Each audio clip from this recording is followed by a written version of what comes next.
네, 최경영의 정치 본색 오늘도 놓치지 말고 꼭 알아야 할 뉴스들 준비했습니다. 스픽스가 콕 집어주는 뉴스 스콕스 시작합니다.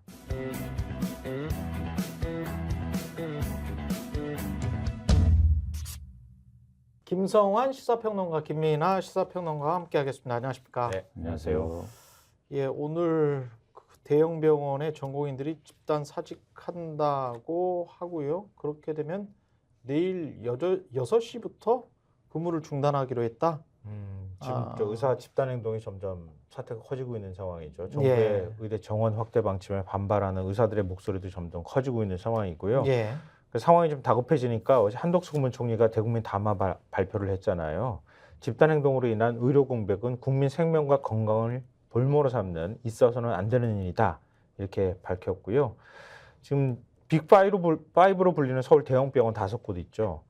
이곳하고 전남대병원 등 지역 대학병원 전공의들이 의대 정원에 반발하며 오늘까지 전원 사직서를 내겠다고 발표를 했거든요.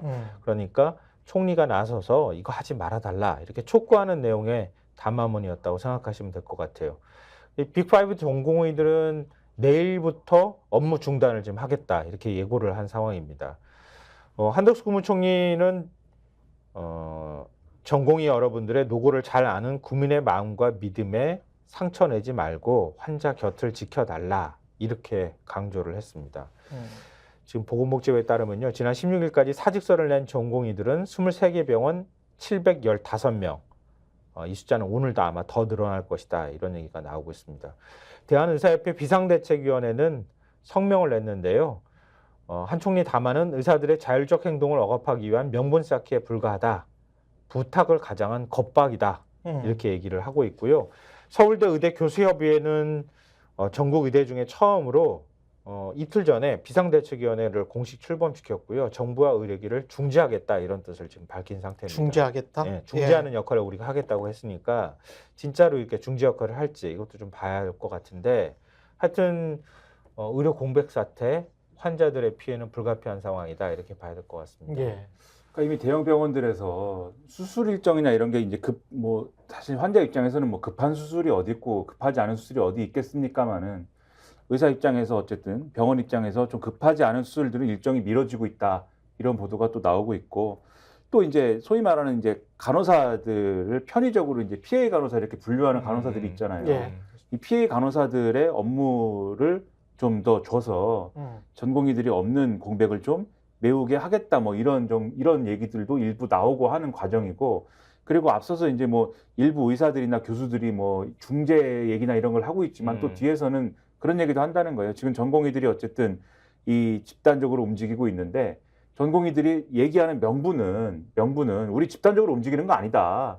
개인적으로 뭐 나는 좀 힘들어서 그런 거고 그러니까 개인적으로 움직이는 거다라는 얘기를 하고 있거든요. 왜냐하면 집단적으로 움직이게 된다라는 명분이 좀 나올 경우에는 그게 설 경우에는 정부가 거기에 대해서 면허 취소라든지 뭐 이런 대응을 할 수 있는 어떤 빌미가 되기 때문에 그래서 우리는 개인적 사정 때문에 우리가 이렇게 하는 거다라는 식으로 막 얘기를 하고 있는데 거기에 따라서 그것을 뒷받침해 줄 수 있다라는 얘기를 지금 이제 병원을 갖고 있는 이제 개원이들이나 또는 이제 뭐 일부 의대 교수들이나 그런 것들을 좀 뒷받침해 주겠다라고 또 얘기하고 있다라는 얘기를 신문에 오늘 보도된 걸 보면은 이런 얘기들이 쭉 있어요. 그러면은 지금 중재가 아니라 사실상 의료계는 지금 이제 이 보도되고 있는 내용대로 집단 행동을 하고 있다라고 이제 봐야 되는 거고 그로 인한 이제 환자들의 어떤 불편이나 이런 것들이 심각해질 거다. 이런 얘기들을 오늘 신문에서는 좀 많이 하고 있습니다. 그러니까 이게 굉장히 중요한 게요. 그러니까 일단은 총선을 앞두고 있는 상황에서 의대 정원 문제 굉장히 민감한 문제를 건드렸고 예. 의사들이 집단 행동에 들어가는 이런 상황이 발생했다고 하는 거예요. 그 피해는 결국 환자들이 볼 수밖에 없는 상황이잖아요. 환자들이 어디까지 인내할 것이냐 이 부분이 하나가 남아 있고요. 방금 전에 얘기했던 것처럼 의사들이 집단 행동을 하는 게 지난번 코로나 사태 때 문재인 정부에서 의대 정원 확대 발표했을 때 같은 반응을 보이기가 쉽지가 않다. 왜냐하면 민주당이 주도해서 금고 이상형 받으면 의사들의 면허 취소가 될 수 있도록 법안을 개정을 했어요. 그 이후에? 네. 예. 근데 의사들의 업무 복귀 명령을 정부가 내릴 경우에 이걸 집단으로 거부하게 되면은 업무 복귀 명령 거부를 한 것으로 해서 의사들의 면허를 취소할 수가 있어. 나중에 가서 유죄 판결 나면은 면허가 취소돼 자동으로. 그렇죠. 문제는. 예. 그러니까 그런 명분을 주지 않기 위해서 우린 집단 행동하는 거 아니야. 업무 복귀 명령 난 대상이 아니야. 나는 그냥 혼자 연가 내고 휴가 내는 거야. 이런 형식으로 의사들은 파업을 끌고 가려고 하는 거예요. 예. 일종의 장기전을 대비하는 전략일 수도 있고. 예. 근데 이게 만약에 더 끌려갔을 경우에 그러니까 정면 충돌을 했을 때 문제 해결이 안 나온다. 그러면은 총선은 진짜 이걸로 그냥 이슈로 갈 가능성이 굉장히 높다. 그렇기 때문에 신문들이 굉장히 이 이슈를 예민하게 바라보고 있다. 이렇게 봐야 되는데 근데 신문들의 보는 방향이 조금씩 차이가 나요. 어떻게 다른가요? 민감하게 차이가 나는 부분이 어떻게 차이가 나는지 제가 좀 보여드릴게요. 신문을 좀 보여주셨으면 좋겠는데요. 전 한덕수 국무총리 아까 제가 일부러 워딩을 읽어드린 이유가 그것 때문이에요. 한덕수 국무총리가 담화문에서 전공의 노고 알지만 환자 곁을 지켜줘야 한다. 이렇게 발언한 내용을 머리로 뽑았어요. 예. 여러 발언을 뽑을 수 있었지만 이렇게 다독이는 걸로 뽑은 거예요. 조선일보는. 다음 신문 한번 보여줄래요? 한국일보 가요. 정부 꺾겠다고 다 내팽개친 의사들, 더 싸늘해진 여론, 의사들을 비판하는데 훨씬 더 강도 강하게 앞장서고 있는 모습이죠. 아, 그리고 다음 신문 한번 보시면요. 경향신문 일면 머리거든요. 비슷하네요. 하루가 예. 절박한 환자들. 아니죠. 보는 방향이 환자지. 그렇긴 의사가 하지만 아니고. 저것도 이제 의사를 비난하는 쪽가 이제 안에 담겨 그렇죠. 있는 물론 거니까. 사설이나 이런 데로 예. 연결이 됐을 때는 사설에서 의사들을 비판하고 있지만 일면에서 봤을 때는 경향신문이 집중해서 볼 것은 우리는 환자들이야. 환자 피해가 발생하는 게 제일 중요해. 발생하는지 안 하는지. 고통받지 않도록 하는 게 일단은 중요해. 라고 하는 것들을 강조하고 있는 거예요. 이렇게 차이가 조금씩 나는 거죠. 그 경향신문 같은 경우에 특히 이제 그 밑에 사진이 있잖아요. 예. 그 사진을 보면은 사진이 쭉 배치된 게 보면은 정부의 한덕수 총리랑 이제 정부 관계자들이 쭉 이제 오는 사진 하나가 있고 그다음에 중간에 환자가 있고 그다음에 오른쪽에 이제 의사들이 있지 않습니까? 의사들. 그러네요. 그러니까 정부랑 의사 사이에 환자들이 껴있는 것 같은 사진 배치가 지금 돼 있는 거고 밑에 캡션이 강대강 그 사이엔 이렇게 이제 돼 있어요. 그러니까 예. 요게 이제 환자들의 경향신문의 고통을 그렇죠. 요 부각하는 편집은 거지. 뭐냐면 강대강이라는 이제 좀 이 말에서 보듯이 정부도 그렇고 의료계도 그렇고 이게 이 서로 뭔가 나름대로의 이 문제를 해결하기 위한 대안을 좀 내놔야 되는데 그렇지 않고 좀 강대강으로만 가는 어떤 그러한 어떤 이유라든가 과정인 거 아니냐 이런 그런 쪽에 좀 방점을 실은 일면이다라고 보이는데 가령 중앙일보 같은 경우에 기사를 쭉 보다 보면은 중앙일보 뭐 일면은 그렇지 않습니다만 기사를 보면 이런 대목이 나옵니다. 정부의 엄정 대응 방침이 유지되고 있는 데는 최근 여론조사의 흐름과도 맞물려 있다는 관측이 나온다. 이런 대목이 나오고 여권 관계자 멘트를 땄는데 윤 대통령이 의료개혁 이슈를 들고 나온 시점과 맞물려 반등 흐름이 형성되고 있는 점에 주목한다. 라고 지지율 말했다. 반등 흐름. 그러니까 그렇죠. 여기에 근데 정치적 계산을 넣을 필요는 없는데. 그렇죠. 없는데 예. 그래서 경향신문 같은 편집이 보여주는 게 그래서 그 편집의 어떤 맥락을 설명하기 위해서 이 대목을 제가 말씀드리는 건데 그러니까 정부도 이렇게 드라이브를 거는 뭐 이유가 있는 거 아니야. 그러면 결국 이게 합리적으로 풀 수 있는 방법이 있다고 하면은 그쪽으로 이제 풀 수 있어야 되는데 그렇지 않은 이유가 있는 거냐 이런 시선이 있는 거고 동아일보 같은 경우에도 이게 이제 왜 이 시점에 갑자기 툭 튀어나온 것도 그리고 2,000명이라는 숫자가 튀어나온 것도 상당히 좀 의미심장해요. 그 근데 숫자는 그거는 조금 그러니까 오해하면 안 돼요. 예. 왜냐하면 이건 떠밀려 온 거야. 제가 볼 때는. 왜냐하면 지난해부터 의대 정원 확대를 계속 드라이브 걸었단 말이에요. 지난해부터. 지난해부터 걸었는데 의대 정원 확대를 놓고 나니까 입시 시장이 다 뒤집어진 거야 지금. 그렇죠. 근데 여기서 만약에 지금 학기 시작을 하고 있는 상황인데 그리고 전부 다 모든 학원부터 시작해서 모든 교육계가 새로운 학기 시작하고 지금 고3 학생들 이제 시작한단 말이에요. 그래서 학교를. 이공계는 더 죽겠다는 거 아니에요? 그러니까 이렇게 들어가는 네. 시점인데 만약에 총선 이후로 밀어놓으면은 내년 입시 준비를 못해 대학이나 이런 데가. 아니 그러니까 그게 중요한 게 아니라 죄송한데 그 얘기하기 아니 전에 데드라인을 이미 넘어서기 때문에 그 얘기하기 총선 전에 전으로 숫자. 그 얘기하기 전에 2,000명이라는 그 숫자. 신문 얘기 좀 마무리하고 이제 예. 그 얘기를 하는 게 예. 제가 볼 때는 깔끔할 오케이. 것 같아요. 예. 신문 얘기를 이제 마무리를 해야 된다는 말씀을 왜 드리냐면 예.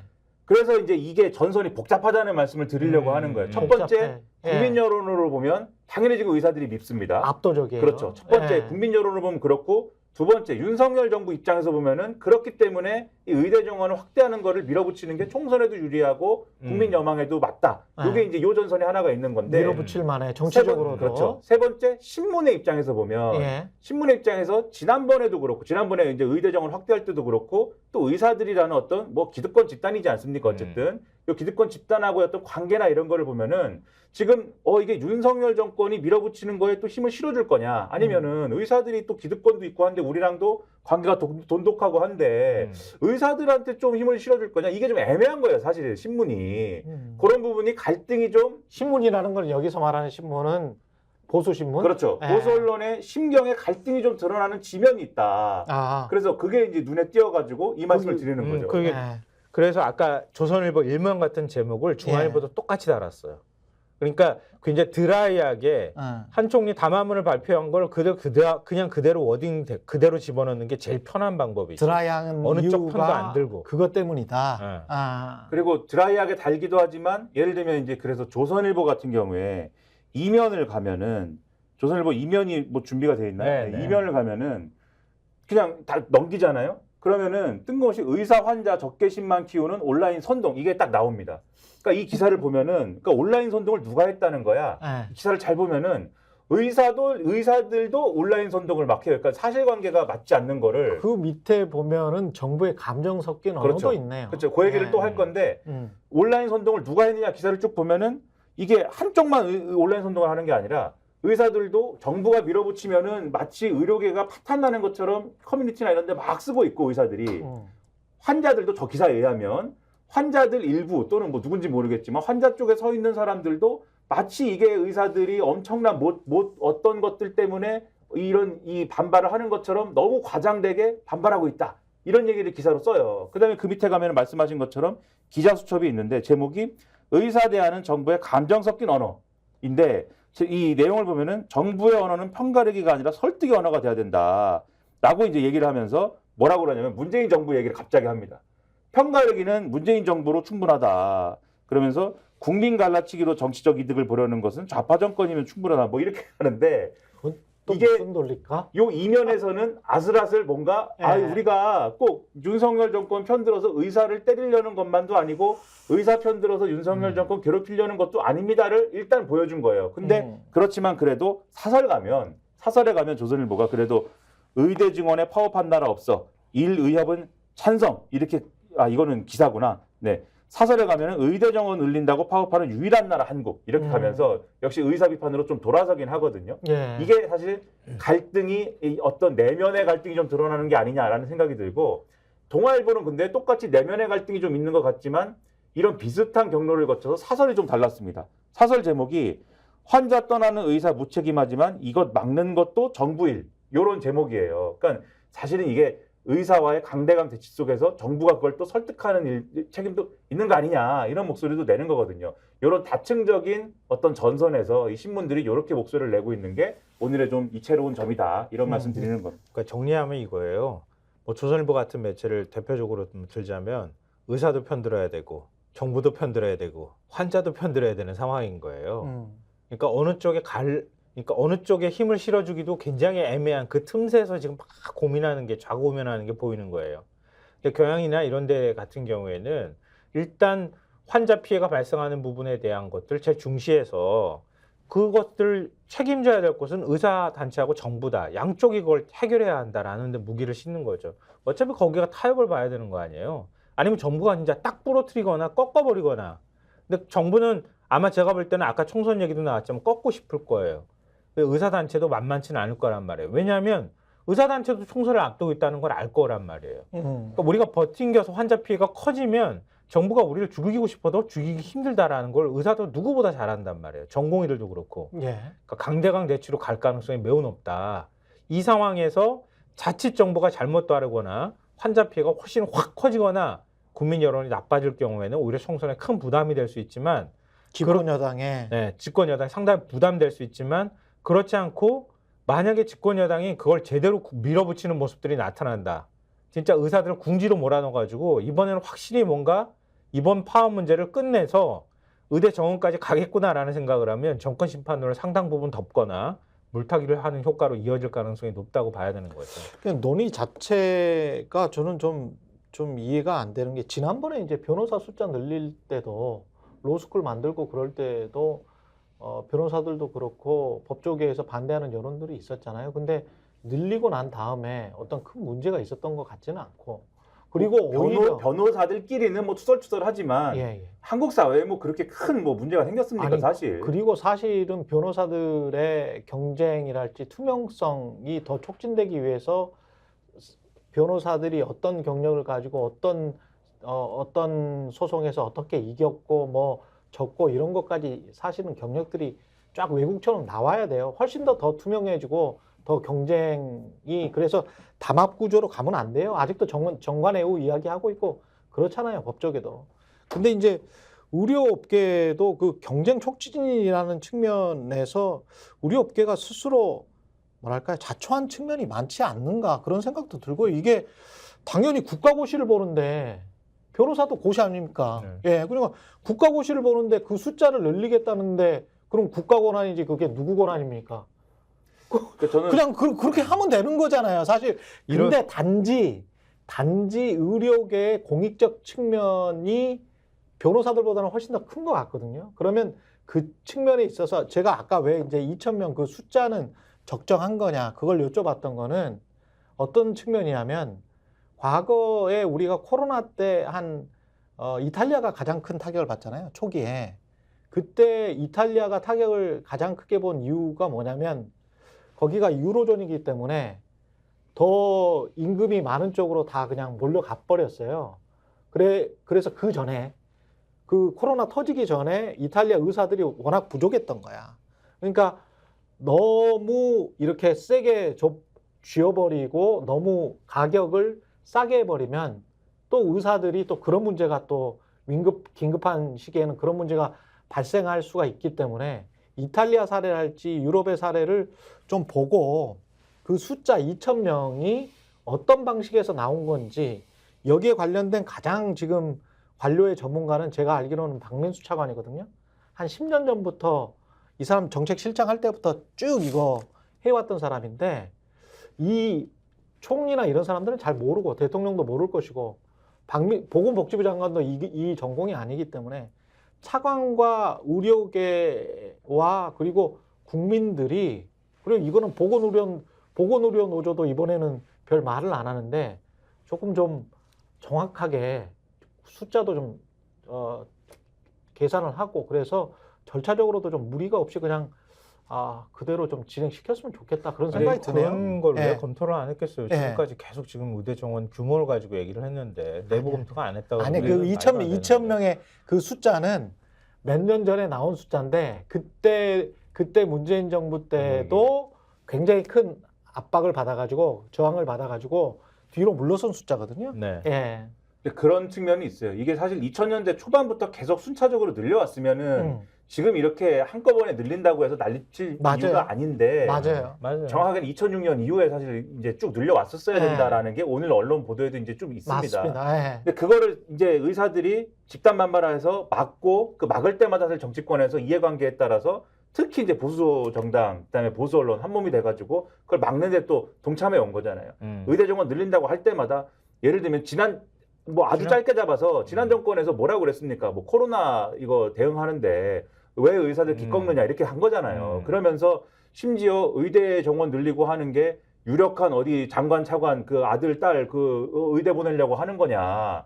뭐 이런 거 막 신문에 쓰고 이랬거든요. 그러니까 그렇게 해서 반대하고 막아놓고서는 지금 와서 이제 2,000명 늘린다고 하는 맞아요. 그게 뭐냐. 저는 네. 이제 그런 측면에서는 의문이 있고 화가 나는 지점이 있는데 근데 그럼에도 불구하고 이제 2,000명이 적정하냐라는 이제 의문도 그렇고 그런 의문들이 있지만 기본적으로 증원의 필요성은 이제 다들 인정할 수밖에 없다. 요거는 이제 인정하고 가야 될 것 같아요. 의사들도. 그리고 대안이 뭐냐에 대해서 제발 의사들이 얘기를 해야 되는 게 의대 그러니까 증원을 안 하면 뭐든지 되는 거냐 그것도 아니잖아요. 지금처럼 살아야 된다는 거잖아요. 지금 얘기가 의사들의 얘기는 말도 안 되지 않습니까? 그게 누가 동의합니까? 예. 아무 대안도 없어요. 의사들이 하는 얘기는 증원도 안 돼. 그러면 증원이 안 되면 간호사들한테 뭐 지금 의사들이 할 수 있는 일을 나눠줄까요? 그것도 절대 안 돼. 그럼 그 다음에 지금 의대 정원 얘기하는데 예를 들면 오늘 언론에서 많이 나온 얘기가 앞서도 말씀드렸습니다만은 의대 정원 늘린다고 할 때 다른 나라에서는 아무 의사도 파업을 안 했다라고 얘기를 하면 금방 뭐라고 하냐면 다른 나라하고 왜 비교합니까? 예를 들면 유럽의 경우에는 다 공공병원인데 이렇게 얘기를 해요. 그러면은 그럼 우리나라도 공공병원 도입하지. 그러면 난리 나잖아요. 의사들이 막 그건 사회주의라고 하겠지. 예, 거품 물고 막 난리가 나잖아요. 그건 뒤집어지고 사회주의라고 하겠지. 들어 눕거든요. 네. 그럼 뭘 어떻게 하자는 거예요, 도대체? 그럼 독일하고 영국도 사회주의죠. 영국도 다 그 일선 그 대형 병원 말고 밑에 있는 의사들은 전부 다 고용된 의사들이랑 마찬가지예요. 그렇죠. 네. 독일도 역시 똑같이 그렇지. 일률적으로 합의 보고 난 다음에 의사 늘- 월급 주듯이 하는 거고 늘 해준다고. 뭐 리버럴 정부 때 이야기했던 게 다 그게 의료 시스템이 그런 식으로 가면 하여튼- 이제 사회주의로 간다 그런 이야기였으니까. 그래서 열받는다 아니, 이겁니다. 네. 이 아이템만 우리가 얘기할 수는 없으니까 예. 다음 아이템으로 넘어가야 돼요. 지금 뒤에 또 그러네. 인터뷰가 있지 않아요? 예. 그러네요. 네. 신현웅 의원이랑 열받았다 이 얘기하는 겁니다. 그 공적인 네. 부분들은 조금 더 짚어보기로 하겠습니다. 그리고 지금 공천이 제대로 시작되니까 이쪽 저쪽에서 삐걱거리고 있네요. 네, 맞습니다. 지금 근데 상대적으로 국민의힘은 좀 뭐 지금까지는 큰 뭐 그 잡음 없이 잡음이 공천이 없습니까? 진행될 예. 것 같다 이런 평가가 뭐 주류를 예. 이루고 있는데 근데 이제부터 진짜 시작이다. 예. 오늘 신문들에서 그렇게 얘기를 하고 있어요. 왜요? 뇌가는 따로 있다. 예. 이렇게 얘기를 하는데 정영환 공관위원장이 어제 이렇게 얘기했대요. 지금까지는 비교적 간단했는데 이때부터가 진짜 고민이다. 지금부터는 고차방 정식이다. 이렇게 얘기를 했는데요. 왜냐하면 쉬운 거 문제 다 푼 거야. 이제 진짜 어려운 문제, 민감한 지역들이 남은 거예요. 예를 들면 지금 영남권 현역 의원 56명 가운데 18명 공천 여부 발표가 지금 보류돼 있는 상태고요. 예. 대구 경북 지역 현역 의원 25명 가운데 4명만 지금 단수 공천을 했어요. 10명이 경선 대상으로 발표가 돼 있거든요. 근데 10명은 단수 공천이지 경선 여부인지도 발표가 되지 않았어요. 발표되지 않았는데 당 공관위 관계자는 이렇게 얘기해요. 단수 공천도 경선도 발표되지 않은 현역 의원은 지역국 재배치와 컷오프 가능성이 모두 열려 있다. 그러니까 여기에서 하위 20%가 나올 가능성이 매우 높아진다. 예. 그러면 여기서 감점을 받게 되겠죠. 여기에 대해서 현역 의원들이 반발할 가능성이 있거나 아니면 컷오프가 되거나 이러면 이제 파열음이 커질 가능성이 이제 높아지는 거죠. 그러니까 이 정도가 국민의힘에서 큰 흐름인 것 같아요. 국민의힘이 지금까지 전체 253개 지역구 가운데 35% 정도인 89곳에서 후보자를 결정했고 예. 44명을 단수 공천한 상황입니다. 그러니까 지금까지 언론의 평가는 지금 말씀하셨듯이 잡음이 안 나왔네 첫째. 두 번째 소위 말하는 이제 용산 출신의 대통령실 출신의 인사들이 단수 공천을 그렇게 많이는 안 받았네. 이제 요 두 가지에 초점을 맞춰서 얘기를 하는데, 근데 제가 이렇게 쭉 보니까 여기까지는 언론이 평가를 하지만 다들 지금 말씀하신 것처럼 이제부터가 시작일 걸. 이제 남은 지역. 예, 이게 보수나 뭐 이런 진보나 다 마찬가지예요. 언론의 시선은 다 마찬가지입니다. 그래서 국민의힘이나 민주당이나 국민의힘에 대해서 국민의힘. 민주당은 조금 이제 좀 시선이 다르고 다시 한번 심각한데 따로 우리가 예. 떼서 예. 얘기하고. 국민의힘에 대해서 그래서 가령 조선일보 일면을 보면은 팔면봉이라는 코너가 있어요. 지난번에도 말씀드렸는데 비꼬는 코너입니다. 예. 맨날 거기서 이제 뭘 비꼬아요. 그래서 저는 이제 인생이 저도 이제 비꼬고 뭐 이런 거여서 남이 뭘 하면 비꼬고 그런 거여서 그 코너를 항상 재밌게 보는데 예. 여기 이렇게 써 있어요. 이게 여당 얘기죠. 현역 탈락 최소화에 공천 잡음 일단 최소화. 아무것도 안 하면 아무 일도 없는 법. 이렇게 써 있습니다. 그러니까 현역 물갈이를 안 하고 아무것도 안 했으니 지금까지 아무 일도 없겠지. 근데 앞으로 어떻게 되나 봐라. 이게 왜냐하면은 지금 영남권에 대해서 지금 영남에 대해서 뚜껑 열었더니 단수공천에 대해서는 최소화한 거잖아요. 근데 그 와중에 단수공천 받은 사람들 보니까 가령 받았어요? 초선 연판장 사태, 그러니까 지난번에 나경원 전 원내대표 당대표 경선 나가지 말라고 초선 연판장 사태가 일어났잖아요. 그때 이제 사태를 주도했던 강민국, 정동만 의원 공천이 확정이 된 거고, 그다음에 소위 4대 윤핵관으로 불렸던 윤한홍 의원 받은 거죠. 받았지. 그다음에 박대출, 점정식 의원 공천 받은 거죠. 지금 단수 공천으로. 그다음에 윤재호 원내대표 그리고 추경호 의원 단수 공천 받은 거지 않습니까? 여기다가 이거는 정말 이거는 다른 평가가 불가능하다라고 보는 게 저 개인적으로 보는 게 주진우 전 법률비서관의 해운대 갑에 받은 거잖아요. 갑에 갔대. 하태경 지역구잖아요, 거기가. 그렇죠. 여기는 부산의 강남이다라고 하면 되지 않습니까? 제가 가장 중요하다고 본 게 이원모 전 비서관하고 주진우 전 비서관이거든요. 이게 어떻게 되나 보자였는데 이원모 전 비서관은 윤 대통령이 오히려 거기 왜 갔어? 이러면서 이제 날아간 거고 다른 지역으로 날아가는 과정인 거고. 뭐 이제 그렇죠. 바람에 결정되지는 않았고 바람을 타고 날아가는 과정인 것이고 다른 지역으로. 붕 떠 있구나. 그렇죠. 그 주진우 전 비서관에 대해서는 아무도 얘기를 안 하다가 언론에 막 나와서 난 훌륭한 사람이요 막 하다가 지금 다수공천 땅 받은 거잖아요. 이걸 볼 때 한동훈 비대위원장하고 윤석열 대통령 간에 지난번에 한 번 크게 부딪힌 이후에 서로 모종의 나름대로의 이심전심 내지는 협의 내지는 조율 과정을 통해서 요 그림을 일단 만든 거다. 충돌 없는 과정을 통해서. 하지만 측근 중에 측근 주진이는 해운대 갑으로 갔다. 하지만 네. 앞으로 이제 남은 지역 남은 요 그러면 이 지역구들은 경선해야 될 거 아닙니까? 그 경선이라는 게 늘 경선 끝나면은 정말 공정하게 한 거고 역사상 경선이 불공정했던 적은 몇 번밖에 없어요. 역사상 한국 정당사에서 예. 경선이 공식적으로 불공정했던 건 몇 번밖에 없는데 항상 공정한 경선 했다고 하거든요. 이번에는 과연 그럴까? 다들 이걸 보고 있는 거예요. 그렇지 않을 거다. 보니까 그 경쟁을 하겠다고 하는 지역구도 장해찬 같은 경우도 조금 좀 쉬운 거기 이제 쪽인 상대가 것 같은데. 전복민 의원인데 네. 이분이 여러 구설수가 좀 과거에 있었던 분이에요. 조금은 좀 쉬운 것 같더라고. 우리 생각이고 아마 당사자는 엄청 어려울 거예요. 그렇죠. 네. 이제 전복민 의원 같은 경우에는 과거에 네. 논란이 좀 있었기 때문에 그렇죠. 그런 것들이 어떻게 반영될까도 있고 경선이라는 게 또 이번에 이제 이번에 이제 현역 내지는 이제 공천 신청한 사람들 예비 후보들에 대한 여론조사를 공천관리가 쭉 했는데 여론조사 방식 갖고도 지금 말이 많더라고요. 그러니까 예를 들면은 공천 신청한 사람들 셋을 놓고서는 누구 지지할래 물어보면 당연히 현역에 대해서 이 인지도가 높으니까 많이 쏠릴 거 아닙니까 지지가. 그래서 현역 막 예를 들면 50% 나오고 신인들은 막 20% 10% 나오면은 아 격차가 많이 나네 이래가지고 현역들에 대해서 유리할 텐데 여론조사 그렇게 안 했다는 거예요. 이렇게 3명 있으면은 따로따로 물었다는 거예요. 예, 민주당 김성환 뭐 예를 들면은 좀 기분이 나쁘실 수 있으니까 최경영 당의 최경영 네, 어느 당이라 그러면 기분이 나빠하실 수 있으니까 국민의힘 김민아 이렇게 네. 부른 다음에 예. 그다음에 이렇게 할 때 누구 지지하시겠습니까? 예. 또 국민의힘에 누구 지지하시겠습니까? 이렇게 3명 부른 다음에 예. 그러니까 국민의힘에 누구만 바꿔가지고 여러 번 여론조사 돌렸다는 건데 그러면은 이 국민의힘에 누구를 바꿀 때는 격차가 많이 안 날 거 아닙니까? 그렇죠. 그걸 가지고 아 이거 현역 물갈이 하려는 거 아니야? 이게 많이 보도가 됐거든요. 그래서 끝까지 지켜봐야 된다라는 얘기를 오늘 신문들이 다 하고 있다. 민주당은 근데 상황이 좀 달라요 지금. 나는 근데 이거 볼 때마다 물론 뭐 주진우를 잘 모르는 사람들도 있고 주진우 저도 잘 몰라요. 얼굴 최근에 몇 번 자주 나오니까 신문이랑 방송에 그때야 이제 얼굴 봤지 누가 주진우 얼굴 알겠어요? 예, 주진우 기자보다도 더 예, 그 주진우 변호사는 얼굴이 덜 알려졌을 것 같은데 뭐 대통령이 최측근이라고 하니까 그런가 보다 하고 이제 찍는 거겠죠. 근데 이게 공천이라는 게 굉장히 웃겨요. 예. 뭐 민주당도 역시 마찬가지지만 윤재욱 원내대표 그냥 단속공천 받았어요. 만약에 민주당 원내대표가 단속공천 받았다고 생각해봐요. 공관에서 발표했다고 생각해봐. 그렇지.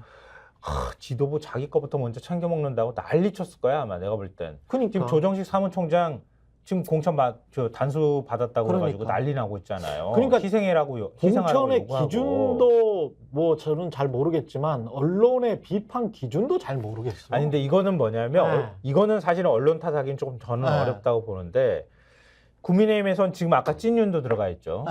그리고 최측근이라고 하는 인사도 지금 들어가 있죠. 그리고 당에서 나름 기여했다고 하는 사람도 그냥 쏙쏙 골라가지고 지금 공천 줬어요. 준 사람도 꽤 많아. 이름 쫙 모아놓고 보면. 아니, 추경호부터 시작해가지고. 당에 기여했다라고 판단하면 줘야지. 아니 그러니까 줘야 네, 되는데. 네. 근데 경선 붙일 사람이 있는데도 경선 안 붙이고 그냥 무조건 거기다가 그냥 공천하면은 당선되는 지역에다가 공천을 주면 그냥 당선되는 거지. 배지 하나만 더 달아주는 거죠. 그런 지역일수록 오히려 더 경선을 붙여줘야지 되는 거지. 원래 맞자 취지로만 보면. 그리고 그런 사람들은 민주당에서 나오는 목소리하고 비교했을 때 훨씬 더 희생을 요구받거나 아니면은 오히려 스스로 결단을 하거나 뭐 이런 식으로 해야 물갈이가 가능할 텐데 뭐 3선씩 되고 그래도 그냥 덜컥덜컥 지금 다 주고 있단 말이에요. 예. 근데 왜 잡음이 없냐 하면 말할 사람이 별로 없다. 첫째. 그 당 내에서. 반발할 사람이 별로 없다. 감히. 왜냐하면 반발할 정도의 사람들은 자기 아직 지역구 결정도 뭐 안 났어 지금. 자기가 입법 끝하면 해당행위가 될 수도 있어. 그러네요. 그러니까 반발조차도 지금 할 수가 없는 상황이고. 그러네. 그렇게 네. 반발을 안 하니까 네. 언론이 보기에 아무도 뭐라고 안 그러네. 뭐 그냥 무난하게 가네. 이렇게 비춰지고 있다는 거예요 지금. 근데 민주당은 뭐 하나 쬐끄만한 거라도 지금 하나 딱 들어가면은 막 반발할 사람들이 많아. 그러니까 시끄러우니까 당연히 민주당은 반발하고 있고 막 당내가 막 시끄럽고 쪼개지고 있고 이렇게 접근할 수밖에 없는데 거기다 정치적 의도를 살짝 더 더하면 민주당은 사태가 굉장히 심각한 걸로 지금 가는 거예요. 실제로도 심각해 보여요. 여론조사 결과로 이 보면. 민주당 상황은 공천 상황을 한번 정리를 해봅시다. 네. 예. 그러니까 민주당은 일단 저희가 여러 개의 신문을 놓고 사실 톤은 거의 비슷비슷한데 어떤 신문을 기준으로 놓고 먼저 설명을 드리고 다음 다른 신문들을 설명드릴까 고민하다가 일단 한겨레 신문을 기준으로 삼는 게 좋겠다고 판단했어요. 공천 내용에다 야권 비례연합도 어그러져. 민주당 내후 외환. 상당히 좀 비판적인 톤의 제목을 달아놨죠. 그렇죠. 그리고 기사 내용도 대체적으로 그런 내용이에요. 그러니까 지금 공천 내용들이 계속되고 있는 상황이고 그런 측면도 분명히 있지. 네. 공천 내용도 있고 야권 비례 연합도 완전히 뭐 딱 일치하지는 않고 내후 외환인 측면이 분명히 그리고 있지. 제 옆에 보시면 녹색 정의당 자강 택했나 이렇게 돼 있어요. 그게 바로 자강 택했다. 택했다. 야권 비례연합 어그러졌다는 게 바로 저 자강 택했다는 그 내용이에요. 녹색 정의당이 그 동안에 이거 민주당이 만드는 선거연합에 들어갈 건가 말 건가 고민하다가 선거연합에 안 들어가기로 최종적으로 결정했어요. 지난 주말에 그랬습니다. 근데 태도가 애매해. 선거연합은 비례정당이잖아요. 위성정당. 거기에는 안 들어가는데 지역구 연대는 하겠다고 얘기를 했어. 본인들 좋은 거는 하겠다. 그렇지. 좋은 지역에 가가지고 우리 연대합시다. 거기에서 창원 성산이나 이런 데 가서 우리한테 양보해 주시면 안 될까요? 그렇게 하는데 한두 개라도. 고민스러운 거는 선거연합에 진보당은 또 들어왔어. 그러네. 그럼 진보당도 지금 지역구 우리한테 민주당한테 달라고 그러고 있거든요. 보도에 따르면 뭐 10곳이라는 보도도 있고 5곳이라는 보도도 있어요. 그러면 만약에 5곳 안에 창원 성산이 없을까요? 충분히 가능하네요. 그러니까 야권에 민주당에도 유리하면 정의당에도 유리하고 진보당에도 유리할 수 있는 거예요. 그렇습니다. 셋을 어떻게 그럼 누굴 비워줄 거냐. 이해관계가 지금 다 엇갈리는 아주 복잡한 상황이에요. 근데 이제 그 단일화 문제나 이런 거는 가령 이제 연동형 비례제가 없을 때도 그런 식의 지역구 단일화는 했거든요. 근데 하는 게 예를 들면은 어떤 식으로 진행이 되냐면 이 소위 말하는 진보 정당들이 자기들이 이제 가져갈 수 있는 지역구에 대해서는 가령 이 진보 정당의 뭐 생각들을 예를 들면 표현을 하자면 그런 데서는 뭔가 민주당이 양보해 줬으면 좋겠다. 그런데 정의당이나 뭐 이런 진보당이나 이런 당이 출마를 하는 바람에 민주당이 불리해진 지역구가 있지 않습니까? 그러면 그런 지역구를 만약에 예를 들면 아까 진보 정당이 유리한 지역구 배려를 해줬다면 그런 데서는 진보당이나 정의당 후보를 내지 말아야 되는 거죠. 그러니까 그런 식의 협상이 돼야 되는 거죠. 그래서 그렇겠네. 그래서 민주당이 이 지역구 이 단일화 얘기를 하니까 민주당의 박홍근 전 원내대표가 의원이 그래서 그런 얘기를 하는 거죠. 비례연합정당에 안 들어온 건 아쉬운데 그래도 지역구에서라도 그런 논의를 하기로 한 것은 그래도 뭐 이 평가한다라고 하는 얘기가 그 얘기는 그래도 민주당하고 좀 윈윈을 할 수도 있겠다라는 바람을 갖고 하는 건데 근데 말씀하신 것처럼 그 이해관계 조정이 쉽지는 않을 거란 말이죠. 그리고 이 이해관계가 잘 조정이 되려면 이게 이 민주당 내외를 아우르는 소위 말하는 시민사회까지 아우르는 큰 리더십이 작동을 잘 하고 있어야 돼요, 사실. 그러겠습니다. 그런 단일화가 이루어지는 어떤 형태나 이런 걸 보면은 시민사회나 이런 데서 사실은 그걸 잘 또 추동하는 동력이 있어야 되거든요. 근데 사실 냉정하게 얘기해서 이번 총선에 대해서 민주당을 중심으로 그런 리더십이 잘 돌아가지 않고 있는 상황이다라고 저는 생각을 합니다. 그래서 이게 아무래도 쉽지는 않을 것 같다. 어쨌든 민주당이 선거 연합을 해서 이겨야 되는데 이겨야 되는 선거 연합이 아니고 서로 간에 자기 밥그릇 챙기려고 하는 선거 연합이 돼버리면 그러면은 질 공산이 오히려 크죠. 오히려 이런 잡음이 나오게 되면 국민들 입장에서 훨씬 비호감이 커지게 되죠. 그렇죠. 그 선거 연합 문제가 이렇게 가는 와중에 또 민주당은 또 자기 공천을 또 잘 정리해야 되는데 이 공천도 지금 잘 정리가 안 되거든요, 사실. 이것도 사실 문제죠. 오늘 보도 나온 거 보면은 사실 한겨레 기사 내용이나 이런 걸 봐도 지금 민주당의 총선 전략에 빨간불이 커졌다라는 내용에 봐서 공천 심사 과정에 당내 개파 갈등이 노출되고 있다 뭐 이런 내용인데 민주당 지도부 핵심 관계자가 위기감을 표시했다라는 대목에서 이런 얘기를 했다고 나옵니다. 이런 추세라면 120석도 못 건질 것이다. 120석도? 그렇죠. 그럴 가능성도 있어요. 그렇죠. 왜냐하면 전혀 불가능한 시나리오가 아니에요. 제가 이제 숫자를 뭐 얘기하진 않겠지만 최근에 여론조사 결과나 이런 것들이 안 좋다. 그러니까 지금 하락 추세다. 이런 부분들은 분명히 확인이 되는 거거든요. 지난 주말에 CBS가 어디 있죠? 한국 여론사회 조사, KSOI 조사인데 KSOI 조사. 그것도 굉장히 안 좋게 나왔더만요. 근데 그런 것들이 안 좋게 이루어지는 이유가 예. 지지층이 그러니까 원래 이제 ALS 조사나 이런 거에서는 지지층 위주로 잡히잖아요. 잡힌다고 가정을 할 수 있잖아요. 지지층이 많이 응답한다라고 가정을 할 수가 있는데 지금 공천 갈등에서는 이 지지층이 좀 뭐랄까 식는 거예요. 공천 갈등에서는 지지층이 분열되거나 하기 때문에 그래서 이제 좀 안 나오는 이제 경우다라고 볼 수가 있겠는데 그러면 공천이 매끄럽게 잘 되려면 이런 내부 분열이나 이런 것들이 좀 일단락돼야 되는 거 아니겠습니까? 그러려면은 국민의힘이 직접적으로 비교할 수는 없는 거지만 적어도 포장지라도 밖에서 볼 때라도 평가라도 아 그래도 저 정도면 좀 갈등이 관리가 되고 있네 이런 평가가 나와야 되는데 지금 그렇지 않아요. 예를 들면 동아일보가 오늘 또 단독 보도를 했는데 조선일보부터. 네, 조선일보부터 네. 조선일보 왜냐하면은 제가 조금 그 얘기 준비할 동안에 예, 말씀드리면은 예. 그러니까 민주당이 이렇게 막 당 리더십도 흔들리고 뭐랄까 일종의 이제 위기 관리를 하는데 지도부가 실패를 한 거예요. 실패를 하고 나니까 조선중앙이나 이렇게 뭐 일종의 보수신문 같은 경우에는 그 틈새를 더 확확 벌리는 기사들을 쏟아내고 있는 거예요. 그렇겠지 당연히. 그게 어떤 양상으로 드러나는지를 저희가 보여드리겠다는 거예요. 조선일보부터 말씀해드리면은 지금 정체불명의 여론조사가 지금 계속 돌고 있다는 거예요. 아까 조선일보 일면을 좀 한번 보여주실래요? 차라리. 그러니까 조선일보가 일면 밑에는 잘렸네. 밑에가 잘렸구나. 네. 저 사실 밑에 요 지면 밑에 있는 기사거든요. 저 지면 하단에 예. 맨 바닥에 저게 쬐끄만하게 거기에 있는 거예요. 그 나머지 기사를 흘렸어. 종합면으로. 예. 정체불명의 여론조사가 지금 돌고 있다는 거예요. 당도 잘 모르겠대 어딘지. 근데 의원들을 놓고 지금 돌리고 있다는 얘기인데 예를 들면 임종석 의원을 넣고 지금 중성동 갑에 지금 출마 선언을 하고 있잖아요. 홍인표 원내대표도 모르는 상황인데 임종석 전 비서실장을 엉뚱한 지역구에다 놓고 자꾸 돌리는 일들이 벌어지고 있다. 뭐 이런 얘기도 지금 들어가 있고. 그 여론조사를 누가 하냐? 그렇죠. 누가 하는지를 모른다는 거야. 당 지도부도 모른다고 말하고 있고. 근데 어디서 돌리고 있냐는 거지. 그 그러니까 조선일보는 의심이 당 지도부에서 하고 있는 게 아니냐? 그렇지. 근데 당 지도부는 공식 라인에서 돌리는 것이 아니고 비공식 라인에서 어딘가 밀실에서 논의하는 무언가의 기구가 이런 여론조사를 돌리고 있는 거 아니야? 그러니까 당 공식 기구에서는 우린 전혀 몰라. 공정 공간에서도 우린 전혀 몰라. 이렇게 말하고 있는 것 아니야.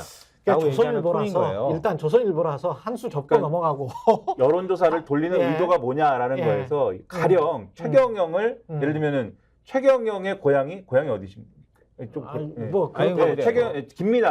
김민아 고향이 경기도 수원이라서 김민아가 경기도 수원에 나가려고 지금 하는데 이렇게 경기도 수원이라고 자기 고향이라고 이렇게 대놓고 얘기하는 사람들 처음 봐. 아니 경기도 수원은 또 이미지가 수원시 권선구여서 중립적이니까 과거 정미경 의원이 했던 권선구여가지고 권선구에 나가려고 하는데 근데 갑자기 어느 데서 정말 듣도 보도 못한 여론조사가 나와가지고 뭐 서울시 관악구에서 지금 김민아가 나온다고 여론조사를 돌리고 있다 누가 라고 했으면은 어떤 의심을 하게 되냐면 당 지도부가 나를 관악을에다가 보내려고 하나? 뭐 이렇게 생각하게 된다는 거예요. 근데 그런 여론조사가 돌길래 이제 소위 말하는 거기에 해당되는 사람 중 일부가 이건 어디서 돌린 겁니까? 라고 지도부에다 물어봤더니 난 모릅니다. 전략공천위원회에다가 물어봤더니 우리도 아닙니다. 라고 하기에 그럼 이게 뭐냐라고 문제제기를 하고 있다는 게 조선일보의 기사인데 근데 오늘 동아일보를 보면은 그래서 이제 이 기사 앞서 말씀드린 조선일보 기사 내용이 그래가지고 이게 일종의 뭐 비선이나 이런 거 아니냐라고 지금 말씀하신 거잖아요.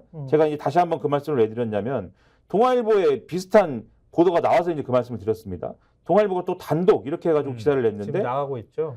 친명 비공식 회의 두 곳에서 공천 논의, 친문 밀실 사천 다운표 치고 이렇게 나왔는데 이게 이제 무슨 얘기냐라고 하면은 이른바 이제 이재명 대표가 참여하는 것을 포함한 비공식 회의체가 지금 2개가 있다라고 지금 보도를 했어요. 그래서 월요일 날 한 번 하고 그다음에 뭐 또 뭐 다른 날 한 번 하고 이런 식인데 한 번은 하루 하는 날은 이재명 대표가 참석해가지고 이제 회의를 하고 다른 한 날은 실무자급 이제 인사들이 참여해가지고 하루 하는 실무 담당자 회의다. 근데 여기서 공천 관련 얘기라든지 하위 20% 뭐 컷오프 얘기라든지 뭐 이런 얘기를 다 하고 뭐 이런 얘기다. 그래서 이전에 이제 동아일보 단독 나온 이재명 대표가 뭐 심야까지 뭐 이 회의를 하고 뭐 이런 얘기 있잖아요. 사실 그 얘기도 이 회의 얘기하는 거 아닌가. 마찬가지로 동아일보 보도였으니까 이런 추측을 가능하게 하는 보도인데 이런 보도하고 막 연결이 돼버리면 지금 조선일보 보도 나오고 동아일보 보도 나온 거잖아요. 연결이 돼버리면 마치 이런 비선 내지는 뭐 이런 어떤 소문 내지는 뭐 설이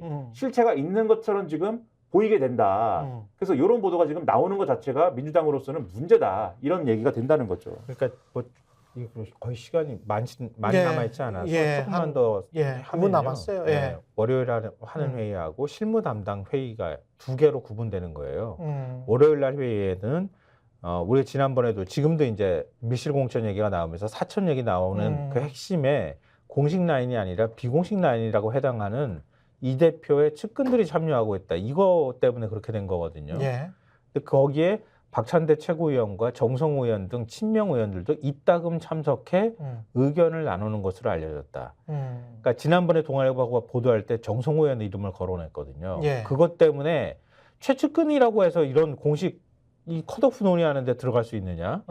이거 가지고 사천 논란이 빚어진 거거든요. 그렇죠. 논란이 커진 거. 그렇죠. 그 배경이 되는 게 이렇게 연결이 되는 게 하나가 있고 예. 또 하나는 이 대표 지시로 최근 시작된 실무 담당자 회의라고 하는 거래요. 그러니까 비서실장인 천준호 의원을 비롯해 김성환, 인재영입, 이 간사 등이 모여서 각종 현안을 논의하는데 뭐 자연스럽게 여기에서도 공천 논의가 이루어지는 거죠. 그러니까 핵심 관계자 얘기로는 추미애 전 법무부 장관, 이인영 의원 등 문재인 정부 출신 인사에 대한 거치 논의도 이 회의에서 비교적 활발하게 논의된다고 하는 거예요. 예. 그러고 나니까 어찌됐든 간에 친문 진영을 중심으로 반발 기류가 확산이 되고 있는 거죠. 이런 데에서 공식적으로 논의하는 게 아니라 여기서 결정해서 우리 친문 날리는 거 아니야? 이런 의심을 받고 있다 이런 얘기입니다. 그래서 이런 얘기의 사실 확인이 더 필요하겠지만 예. 이런 얘기의 소스라든가 또 이런 설이 이제 근거가 최소한 있는 부분에서 그러니까 누가 주장을 하니까 지금 기사를 낸 거 아니겠습니까? 그렇죠. 그런 공천 갈등이나 이런 것들이 관리가 전혀 되지 않고 있다라는 거를 이런 부분에서 보여주는 거고 만약에 이 기사에 예를 들면 사실관계가 맞다라고 하면은 그건 나중까지 심각한 문제가 된다. 왜냐하면 공천관리위가 유명무실한 어떤 기구가 됐다라는 거에 대한 어떤 직접적인 증거가 될 거잖아요, 이게. 네. 그래서 이런 부분들을 제대로 관리하지 않으면 나중에 정말 선거 국면에서는 상당한 내부 분열의 어떤 기폭제가 될 수 있다. 이런 이 경각심을 가져야 된다는 거죠. 그러니까 뭐 어찌됐든 민주당이 지은 밥은 아니지만 윤석열 정부가 밥 지어가지고 다 좀 태워먹을 지경이 됐는데 민주당이 그 다 태워먹을 지경이 된 밥조차도 못 떠먹는 이런 상황이 될 가능성이 높다 이렇게 봐야 될 것 같고요. 과거 발언들로 보면 그 이재명 대표가 150석 이상 과반 이상이 승리다 이렇게 지금 이야기를 했었잖아요. 네. 그 기준에서 조금씩 이제 내려가는 것 같다는 그런 생각이 드네요. 그 다음에는 한 140석 이야기가 나오더니 지난번에 고민정 의원은 130석 정도까지 이야기를 하더라고요. 그러니까 현실적인 기준들. 근데 지금 120석 이야기가 나왔잖아요.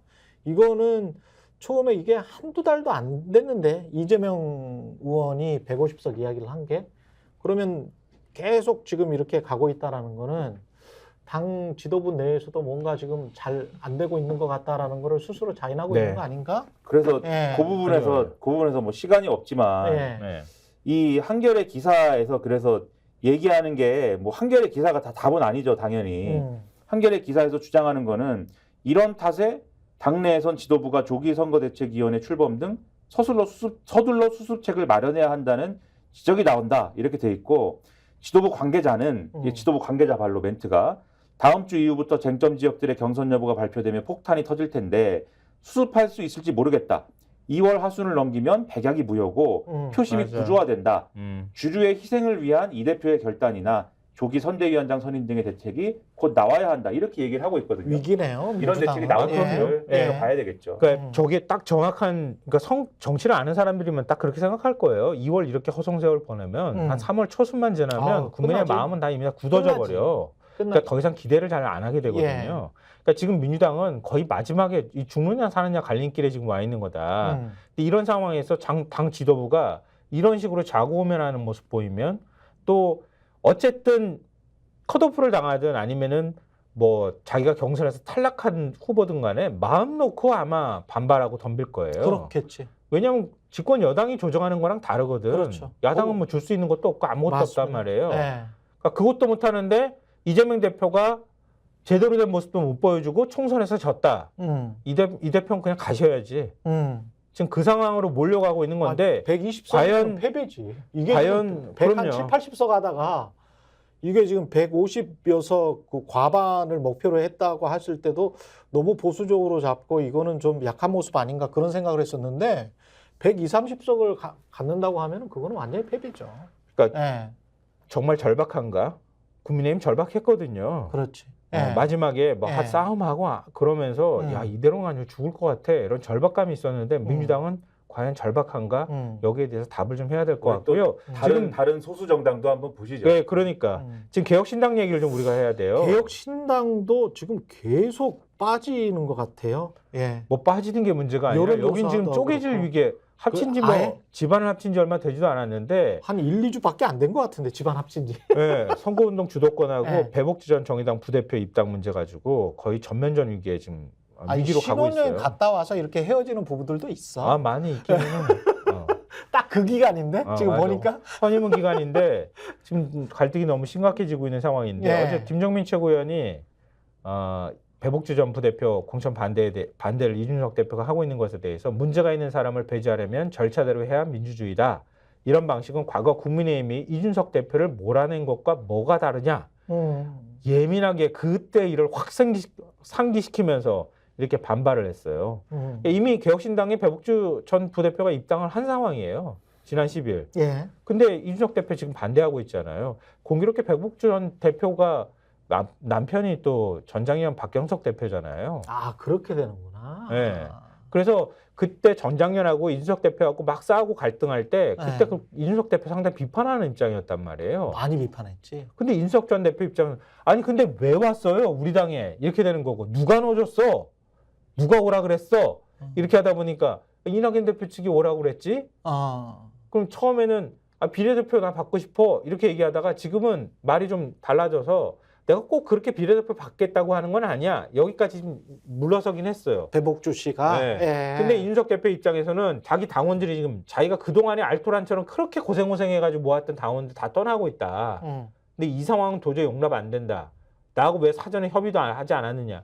이거 가지고 당대표 권한, 뭐 선대위, 총괄선대위원장 권한 이거 가지고 지금 막 공개적으로 좀 싸우고 있는 상황이에요. 그러니까 이준석 대표 입장에서는 사실 지난번에 어쨌든 통합이 갑자기 된 거잖아요. 그렇죠. 통합이 왜 됐을까를 좀 돌려갖고 생각을 해보면 이거는 이준석 대표가 동의 안 했으면 안 되는 통합이거든요. 왜냐하면 그렇습니다. 그 전까지도 네. 계속 싫다고 해서 안 되는 통합이었기 때문에 동의를 왜 했을까? 자기한테 유리하다고 생각해서 동의를 한 거죠. 이름도 개혁신당이래. 국적 대표도 나래. 당색도 네. 개혁신당 당색, 오렌지대. 그렇죠. 흡수 합당이래. 거기다가 어쨌든 비례대표는 뭔지는 지금 잘 모르겠지만 뭐 경쟁 방식으로 하기로 했잖아요. 그러니까 지지층은 내가 또 지지층은 또 밀리지 않지. 그러니까 지지층하고 함께 돌파할 수 있겠지. 비례대표 이 순번 정하는 데 있어서도 경쟁 방식이니까. 그렇죠. 그러니까 나한테 뭐 불리할 게 없구만. 그러니까 제가 어디 가서 이준석, 이낙연 얘기해서 여기서 그랬구나. 그 얘기 하지 않았습니까? 어디 늑대 새끼라고 그랬더니 그때 누가 막 왜 욕하냐고 하던데 영화 타짜에 보면 그런 대사가 나와요. 늑대 새끼가 어떻게 개 밑으로 들어갑니까? 그러니까 누가 누구 밑으로 들어가는 거야? 라는 얘기가 있었는데 이낙연이 이준석 밑으로 들어오는 건가? 라고 해가지고 오케이 했는데 이 정도면은 그러면 지지층이 설득이 되겠지. 이준석 밑으로 이낙연이 들어오는 거니까. 이렇게 설득을 된다고 생각했는데 지지층이 막 떠나지 않습니까? 그러면 지금 뭔가를 하지 않으면 이준석 대표 입장에서는 지지층이 떠나버리면 자기는 지렛대가 아무것도 없거든요, 이제는. 그렇지. 뭔가를 해야 되는데 그래서 하겠다고 지금 생각한 게 첫째, 이준석 대표가 선거정책 홍보 전반을 지휘해야 된다. 이게 무슨 얘기냐면 계속 개혁신당표 정책이 내던지는 게 있었잖아요, 계속 지금까지. 그런 걸 계속 시리즈로 해야 되는데 지금 왜 못하고 있냐면은 그런 정책들이 계속 이 갈등 유발적이기 때문에 그건 좀 과한 것 같아라는 게 브레이크가 걸리는 거잖아요. 계속 지금 이낙연 전 대표 측에 이 어떤 브레이크가 그게 못하게 돼 있는데 그냥 대표가 전결해가지고 하는 걸로 하게 해주세요. 지금 이렇게 얘기하는 거거든요. 이준석 대표 측은. 근데 그거 안 됩니다라고 브레이크 걸리고 있으니까 풀고 싶다는 거고 무리를 일으킨 인사가 비례대표 불출마를 선언하거나 과거 발언에 대해 사과해야 된다. 이게 배복주 전 부대표 얘기인데 즉 본인하고 불편했던 지금 김성환 평론가님 말씀해 주셨던 전장현 내지는 이런 부분들하고 정리해야 될 필요성이 지지층 때문에 지금 있는데 정리를 지금 못하고 있는 거에 대해서 얘기를 하는 거고 세 번째 지도부 전원이 지역구에 출마해야 된다라고 주장했는데 그거는 이낙연 전 총리 측도 인정했다고는 하는데 하지만 이거는 뭐 이 핵심 지지층의 핵심 사안은 아닌 거잖아요. 근데 지금 쭉 말씀드렸다시피 이거는 구조적 문제가 있는 거기 때문에 이준석 대표 계속 싸워야 될 거다. 통합이 별로 그렇게 앞으로 낙관적이지 않다. 통합 분위기가 좀 안 좋은 상황입니다. 하여튼 허겁지겁 배가 너무 고파가지고 막 주워 먹었다가 지금 갑자기 체해가지고 먹은 거 다 토해내게 생기는 상황이 돼버린 거예요. 이렇게 자칫하면 계속 꼬라박는 상황. 안 먹는 근데 이만 이제 못한 상황이 될 수도 있는 것 같은데 이게 또 민주당은 그러니까 외부적인 요소는 어떻게 보면 좋아. 대통령 지지율도 낮고 그리고 개혁신당이 이렇게 꼬라박으면 민주당 입장에서는 이쪽에서 표를 많이 가져갈 수도 있다라고 생각을 했기 때문에 그걸 방지를 하면 민주당 그냥 본인들만 잘하면 되는 건데 본인들이 못하고 있어서 지금 빨간불이 또 켜진 거고 그렇게 된 거네요. 하여튼 오늘 국민의힘만 잘 나가네. 민주당하고 개혁신당 뭐 다 지금 아주 아니 그러니까 단기적인 국면은 그렇죠. 그런 것 같아요. 그런 시기도 있는 맞아요. 거죠. 예. 근데 아까도 말씀드렸듯이 이제부터 시작이다. 국민의힘은. 그러게요. 예. 한번 좀 지켜보도록 하고요. 이게 신문에서 그리고 한 가지만 더 네. 합시다. 한 25, 한 3, 4분만 더. 금요일 날에 있잖아요. 네. 카이스트 졸업식 그 사진 한 번만 다시 한번 보여주실래요? 아니요. 예. 동영상을 저희가 동영상 준비했어요. 준비했습니까? 한번 동영상 봐주시면 좋겠습니다. 뒤에서 고소하십시오. 좋아. 잘생기지 말고 안에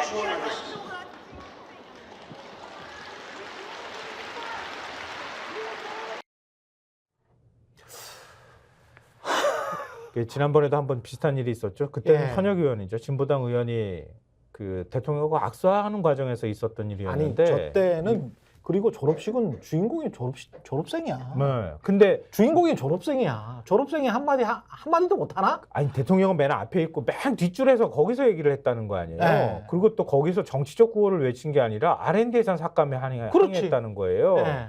근데 또 이번에 입틀막 당해가지고 덜렁 들려서 바깥으로 내던져 버린 학부모들 거예요. 다 보고 있고. 근데 카이스트에서 그거를 지금 시간이 별로 없으니까 신문은 어떻게 보도했을까? 저희가 열심히 찾아봤는데요. 그걸 비중 있게 보도한 신문이 예전에는 많았었던 것 같은데 지난번 진보당 의원 때는 거의 없었어. 근데 그 부분은 제가 그래서 토요일 것까지 다 찾아봤는데 네. 토요일에 한국일보가 좀 조그맣게 보도한 게 있고 네. 한겨레가 보도했는데 오늘자에는 다른 신문 다 없고 경향신문만 보도했습니다. 경향신문이 네.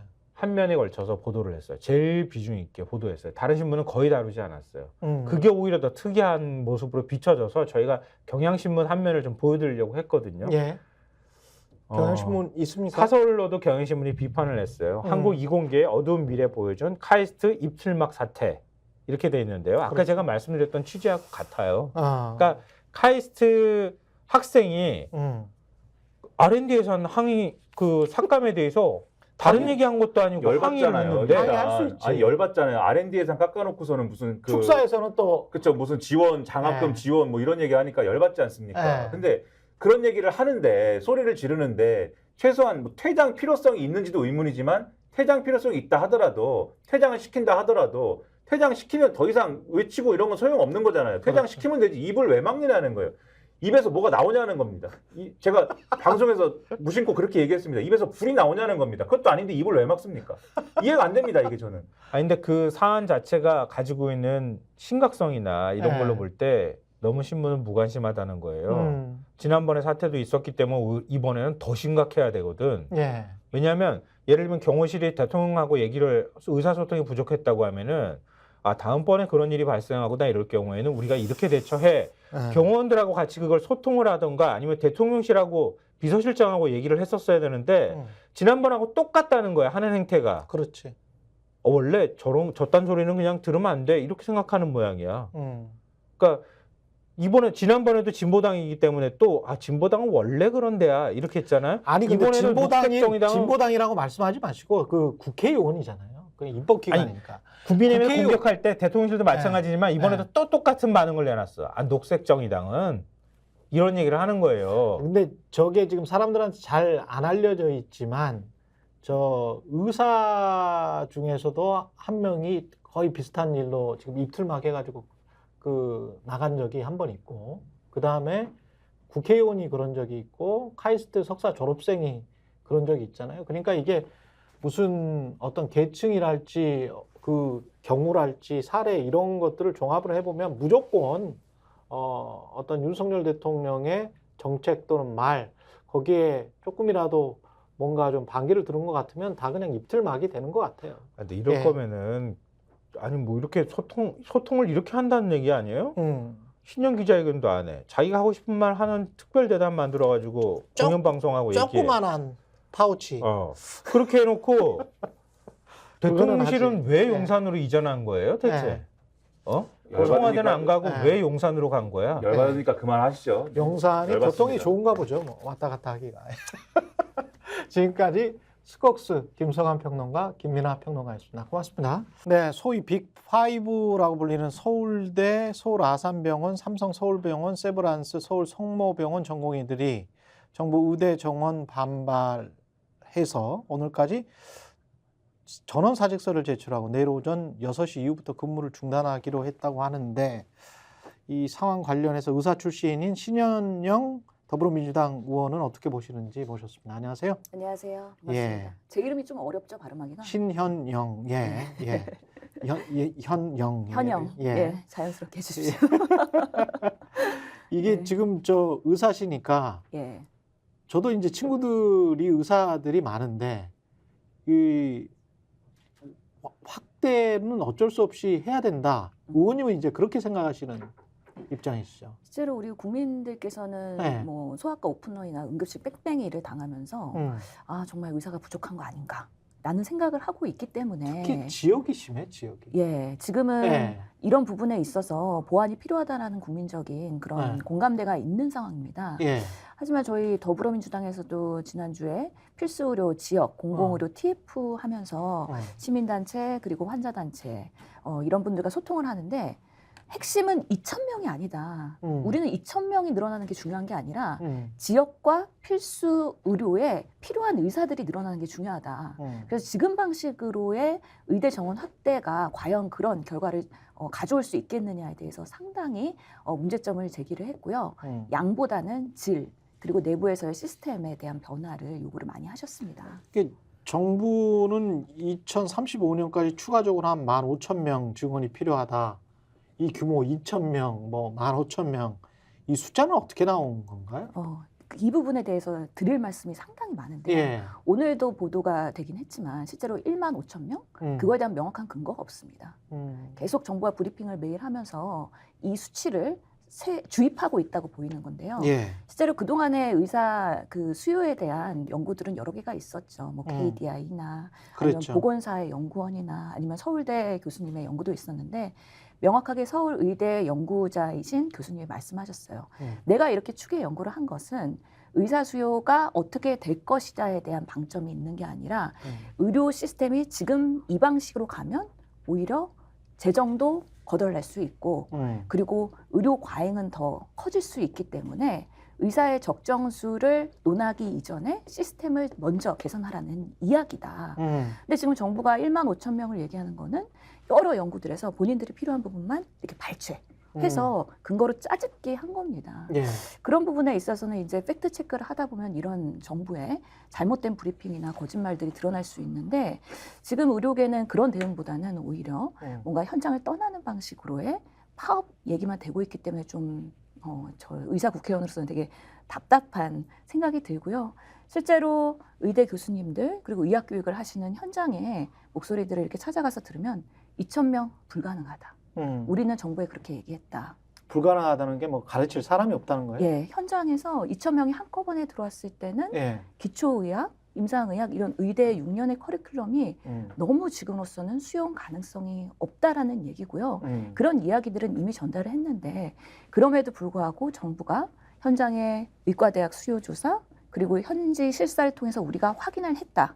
수용 가능성 있고 인증에도 문제가 없다라고 얘기를 하고 있거든요. 그 이면에는 실제로 지금 40개 의과대학에서는 수요조사를 할 때 아무래도 의대 학장님이나 총장님들은 본인 학교의 인원을 늘리는 것이 학교의 역량 강화를 위해서 필요하다라는 어떻게 보면 정치적 판단을 하신 걸 텐데요. 예. 실질적으로 현실의 그런 이면에 여러 가지 교수요원이나 강의실이나 이런 부분에 있어서는 관가하면서 좀 부풀려진 보고가 그렇게 지금은 정부의 근거로서 이용되고 있는 거에 대해서 저는 실제 그런 현장에 있었던 교수님들이 이제는 솔직한 이야기, 국민들한테 2,000명을 한꺼번에 늘리는 것은 방법론적으로도 어렵고 부실의사, 부실 의대를 양산할 수 있다라는 솔직한 얘기를 하는 것이 매우 중요할 거라는 생각을 합니다. 문재인 정부도 그때 이런 비슷한 계획을 발표를 했었는데 그때는 매년 400명씩 10년간 늘리겠다는 거였잖아요. 예, 실제로 그래서 지금 이거랑 그러면 윤석열 정부의 계획이랑 뭐가 다른 건가요? 매년 400명씩 10년이면 4,000명입니다. 4,000명. 예. 예. 그렇기 때문에 400명이라는 수용 가능성이 있어서 그것도 400명 중에서 50명, 100명은 의사과학자. 아, 로 하겠다. 이게 단계적이었다. 네, 그래서 모든 정책은 아, 그리고 변화를 가져오려면은 점진적으로 수용 가능한 방식으로 해야 되거든요. 지금 의료계에서 그런 푸념을 합니다. 2020년에 민주당안이 차라리 그때 받을 걸. 그랬으면 이런 대란이 네. 없었을 걸. 그런 얘기가 나올 정도로 오히려 민주당의 그 400명이라는 것은 수용 가능성이 있었다라는 얘기고요. 실제로 지금 우리 정부에서 특히나 구정 전날에 뭔가 구정 밥상에 올리기 위해서 정치적으로 2,000명을 발표하면서 어떤 현상이 일어났냐. 사교육 시장 강화됐고요. 그렇죠. 초등 네. 입시반 성행하고 있고요. 오히려 사교육을 조장하는 방식으로 정부가 가고 있고 이공계 공동화 현상. 즉 우리 지금 뭐 연세대 반도체학과에서도 지금 등록률이 매우 저조하다는 거 아니겠어요? 예. 기존에 있었던 과학기술의 R&D 그리고 인재 육성 이런 부분들이 완전히 허수로 반대로 돌아가 버렸습니다. 그래서 이렇게 국가의 인재 육성 차원에서도 정책을 한순간에 정치적으로 이용하면서 쥐락펴락하는 게 오히려 의료계의 생태계 그리고 이공계와 과학계 생태계는 매우 해악이 된다라는 부분에 있어서 문제점이 있습니다. 이런 부분들에 대해서는 추후에도 꼭 보정이 돼야 되는 부분이라고 생각을 합니다. 아까 뭐 응급실 뺑뺑이랄지 소아과 오픈런이랄지 지방의사 부족이랄지 뭐 여러 가지 이런 것들은 다 현실을 인정을 하셨잖아요. 그렇죠. 그러면 그 문재인 정부 때 그 단계적인 증언이든 윤석열 정부도 이게 뭐 2,000명, 15,000명 그렇게 이야기를 합니다만 이게 현실적으로 갑자기 이렇게 확 늘릴 수 있을지 그리고 총선 전에 이렇게 말만 하고 나중에는 또 용두사미가 될지도 모를 것 같기 때문에 이건 그 의료 시스템을 그러면은 하여간 의사 수는 늘리기는 늘려야 되는 거 아니냐. 국민들은 그렇게 생각을 한단 말이죠. 예. 그러면 그것과 더불어서 의료 시스템은 그러면 더불어서 어느 정도 늘리고 어떻게 고쳐야 된다고 생각하세요? 예. 실제로 예. 지금 매년 3,000명의 의사들이 나오잖아요. 예. 근데 다들 이 젊은 의사들이 피부 미용 쪽으로 쏠림 현상이 있다는 거죠. 예. 이런 구조적인 문제들이 해결이 안 된 상태에서 그동안 정부는 무엇을 했냐. 윤석열 정부 지난 2년간 그런 필수 의료 강화를 위해서 말만 하고 실행한 게 없잖아요. 그러다 보니까 필수 의료 영역에서 의사들이 점점 더 빠져나가고 있고 지역도 의사 한 명 구하기가 너무 힘든 상황입니다. 그동안에 정말 진정성 있게 의료 개혁을 하려는 윤석열 정부였다면 그런 필수 의료 강화를 위한 뭔가 실질적인 국민들이 체감할 수 있는 그런 대안들을 제시를 했었어야 되는 거예요. 그런 거 지금 없이 소아과 오픈런이나 응급실 뺑뺑이는 그대로 방치하고 있고 그런 상황에서 지금 총선 앞두고 2,000명이라는 것만 던진 상황이기 때문에 국민들이 과연 이 정부가 정말 필수 의료 패키지를 통해서 필수 의료를 강화하려는 거 맞아? 아니면 표심을 자극하기 위해서 포퓰리즘으로 지금 작동하는 거예요? 이런 부분에서의 구분이 필요하실 것 같고요. 그동안에 꾸준히 얘기를 했습니다. 그럼 대안을 어떻게 마련할 것이냐. 국민들이 원하는 예. 제대로 된 의사를 어떻게 배치를 할 것이냐에 대한 부분은 첫 번째로는 의사 추계에 대한 그 적정성에 대한 전문가 거버넌스가 우리나라에 필요합니다. 2020년에도 그렇고요. 지금도 그렇고 너무 의사 정원 확대가 정치적으로 이용을 당하고 있다. 그것 때문에 우리 사회적으로 손실되는 비용이 상당하거든요. 예. 그렇기 때문에 그동안 그러면 어떤 지표로 어떻게 앞으로 미래 의료에서 의사를 뽑을 것이냐에 대한 제대로 된 추계들이 필요한데 전문가들이 모여서 집단지상으로 지표를 가지고서는 어떤 논의를 할 것이냐에 대한 거버넌스를 먼저 구축해라. 그리고 두 번째로는 정말 이번에 윤석열 정부에서의 의료개혁에서는 공공이라는 키워드가 빠졌습니다. 공공이라는 키워드가 빠졌다. 예, 의료의 공공성 강화를 위해서 어떤 대안을 마련할 것이냐. 국민들이 원하는 건 그런 것이거든요. 코로나 때도 그렇고 여러 가지 국가적 의료 재난이 있을 때 결국에는 공공의 역할이 매우 컸던 거잖아요. 그렇기 때문에 의료의 공공성 강화를 하려면 어떻게 해야 되느냐라고 했을 때는 결국에는 교육 체계가 바뀌어야 되거든요. 의대생들이 수능 봐서 또는 뭐 여러 가지 방식으로 의과대학 입학하고 결국에는 중학교 때 고등학교 때 공부를 열심히 했던 똑똑한 친구들인데 6년간 배우는 것은 의료 기술뿐이라는 거죠. 의사가 사회적 책무성으로 지역사회에서 어떤 의료의 역할을 할 것이냐 예. 이런 부분에 대해서는 충분히 교육을 받고 그런 고민을 하고 면허를 따고 나와서 내가 어느 지역에 와서 어떤 의료를 구현할 것에 대한 그런 제대로 된 체계적인 교육을 받은 적이 없다는 거죠. 이런 부분들에 대한 교육적인 오히려 개혁이 필요하다라는 말씀을 꼭 드리고 싶습니다. 근데 이제 그런 논의를 하면 뭐 언론도 그렇고 의사들도 그런 사람들이 꽤 있는 것 같고 그 뭐 지역 의사제랄지 공공의대 설립이랄지 이런 거 이야기를 하지 않습니까? 민주당이 예. 과거에 그런 이야기를 계속 했었었는데 그런 이야기하면 늘 따라붙는 게 아이고 사회주의 아니냐? 예? 어떻게 사람을 뭐 선택의 자유가 있고 거주의 자유가 있는데 어떤 특정 도시에 그냥 당신은 여기에서 계속 의사 하시오. 어? 이쪽에 의대를 나왔으니까 그러면서 뭐 10년 동안 여기에서 있어야 됩니다. 이거는 말이 안 된다. 그런 식으로 이제 계속 그 비난을 해왔잖아요. 그런 상황에서 어떤 공공의료가 될까요? 다 서울로 올라가서 아까 말씀하신 피부 미용하려고 할 텐데 되겠습니까? 그래서 우리가 예. 지금 의대생들을 만나보면요. 예. 이 의대생 젊은 의사들이 나는 돈을 많이 벌기 위해서 의사를 한 거야. 라는 생각이 강하지 않습니다. 나는 정말 환자를 위해서 어떤 진정한 의료를 구현할 것이냐, 어떤 의사가 될 것이냐에 대한 고민을 하면서 지금 상황들을 보고 있거든요. 예. 그런데 지금으로서는 뭔가 오히려 필수 의료에서 현장을 지키던 전공의들을 더 내몰리고 있는 상황으로 정부가 강압적으로 탄압을 하고 있다는 거죠. 말씀하신 것처럼 모든 직업의 강제성을 끝까지 가져갈 수는 없다고 생각하고요. 그런 정책들은 성공하기 어렵다고 봅니다. 예. 그럼 왜 이 젊은 의사들이 지역에 가서 의료를 안 하려고 하는지, 그리고 왜 공공성 있는 의료기관에서 안 하려고 하는지에 대한 여러 가지 이면의 상황들을 봐야 되는데요. 네. 저는 주장하고 싶은 게 그래서 더 강력한 필수 의료 강화의 의지를 정부가 보여야 된다는 겁니다.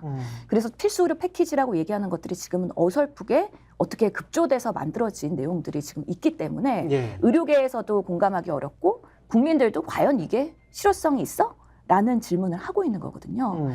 지역에 가서 내가 정말 중환자를 보기 위해서 어려운 처우들이 많이 있거든요. 예. 예를 들어서 내가 지방에 있으면 우리 자녀의 교육은 어떻게 할까? 그렇죠. 그리고 정주 여건은 어떻게 할까? 예. 그리고 정말 내가 어려운 과에서 중환자 보다가 의료 소송 당하면 내가 막 10억 판결 나고 있는데 이런 것들에 대한 공포심을 안전망 구축을 통해서 국가가 해소한 다음에 그럼에도 불구하고 의사는 더 많이 필요하니까 이런 부분에 있어서의 지역 의사로의 지원을 많이 해야 그런 유인 기전 그리고 의사 정원 확대 시너지를 낼 수 있다라는 생각이 듭니다. 그럼 시스템이 있는 병원도 필요하고 그 지역의 균형 발전도 필요하고 그렇다는 이야기인데 그게 이제 상호 이렇게 선순환이 되면 제일 좋은데 이게 뭐 지방의 대학도 마찬가지고 지역의 의사들 문제도 마찬가지고 늘 닭이 먼저냐 계란이 먼저냐 같아가지고 이거 누가 먼저 희생을 해야 되는 건가 아니면 뭐 그 정답을 저는 잘 못 찾겠어요. 이런 것들에 관해서는. 지금 보면 예. 단기적인 대책이 있을 거고 장기적인 대책이 있을 겁니다. 예. 근데 의사 확대와 양성은 10년 후 그리고 20년 후에 장기적기 대책입니다. 그렇죠. 그렇기 때문에 지금 할 수 있는 것보다 당장 하자. 어. 그런 대안들에 대해서 정부가 얼마나 그동안 진정성 있게 했느냐 하면 그렇지 않다는 거죠. 예를 들어서 시니어 의사 제도라는 것들이 있습니다. 그래서 의사들이 어느 정도 은퇴할 나이가 되거나 아니면은 40, 50대 중후반이 되면 나도 어느 지역에 가서 취약지에 가서 헌신하고 싶다라고 예. 생각하는 의사들이 생겨요. 어.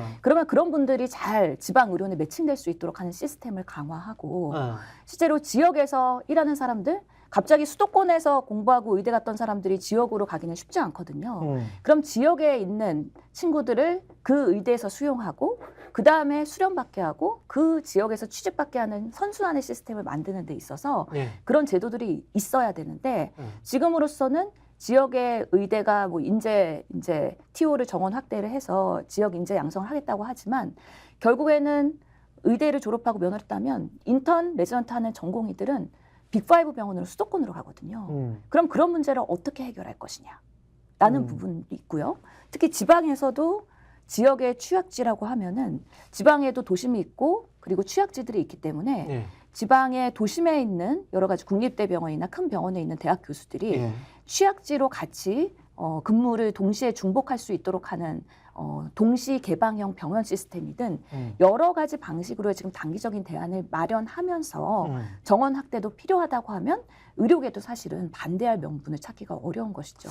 근데 제가 이제 반론 차원에서 이런 것도 일반 국민들은 그렇게 생각할 수 있을 것 같아요. 여하튼 숫자를 늘려놓으면 거기에서 이제 공부 잘하고 실력 좋고 뭐 의료기술 인정받은 친구들은 대형 병원 많이 들어갈 것이고 서울에서 개업할 것이고 그리고 그 중에서 조금 좀 떨어진다고 생각하는 친구들은 지역으로 갈 것이고 돈 벌기 위해서 뭐 거기에서 정착할 것이고 그렇게 되면 환자들 입장에서 봤을 때는 여하튼 간에 의사 숫자 많아지니까 서울에서 지금 내려왔든 뭐 어떻게 하든 간에 그럼 괜찮은 거 아니야? 우리 입장에서는 그냥 의사 숫자만 늘려놓으면 환자 입장에서 그리고 전반적으로 소비자 입장에서는 좀 가격도 좀 싸지지 않을까? 이런 생각을 당연히 할 것 같거든요. 그게 말씀하신 게 바로 낙수 효과에 예. 뭔가 기대감이거든요. 그렇죠, 그렇죠. 예. 근데 그렇게 생각하실 필요 없을 것 같습니다. 왜냐하면 예. 일부의 낙수 효과도 당연히 있을 수 있으나 예. 그렇게 우리가 의대 정원 확대를 하면서 낙수 효과를 기대하기에는 그 결과가 매우 미미할 거라는 거는 이미 일본에서도 여러 가지 자치의과대학이나 지역 의대 정원 조정을 하면서 예. 그 결과에 대해서는 우리가 이미 간접적으로 경험을 했습니다. 그 의대 정원 확대를 통해서 낙수 효과에 기이하기에는 너무 우리가 치러야 될 사회적 비용이 많다라는 것이고요. 그런 부분보다는 정말 그 지역에서 헌신할 수 있는 사람을 처음부터 양성하는 게 매우 좋은 시스템이다. 이게 모든 사람을 강제로 해가지고 뭔가 이류 의사들이 지역에 가서 한다고 하면 지역 주민들도 별로 그렇죠. 행복하지 않고 그렇죠. 우리나라의 같은 시스템에서는 결국엔 KTX 타고선 다 서울로 올라옵니다. 그러면 예, 신뢰할 수가 없거든요. 지역에 오면은 예. 그런 방식으로는 올바른 그렇지. 의사 양성을 하기에는 한계가 있고요. 예. 특히나 왜 그러면은 지금 유능한 의사들은 피부 그렇죠. 미용을 네. 하느냐 그런 부분에 있어서의 근본적인 고민도 같이 해야 되는 건데요. 수가 문제. 결국에는 네. 우리나라의 행위별 수가제라고 하는 그 수가가 검사 하나 더 하고 자주 오고 살라미 진료해서 일주일에 한 번 볼 거 3일에 한 번 보고 그러면 수익을 낼 수 있는 시스템이기 때문에 그렇죠. 지금 그런 한계 때문에 오히려 박리담회로 3분 진료를 하게 되는 한계가 있었거든요. 예. 의사가 많아지면 이 부분이 해결될 것인가? 아니요. 저는 더 양극화 현상과 경쟁이 강화되면서 3분 진료가 오히려 2분 진료되고 3일에 한 번 볼 환자 매일 보게 되는 오히려 불필요한 과잉이 더 늘어날 거라고 생각을 합니다.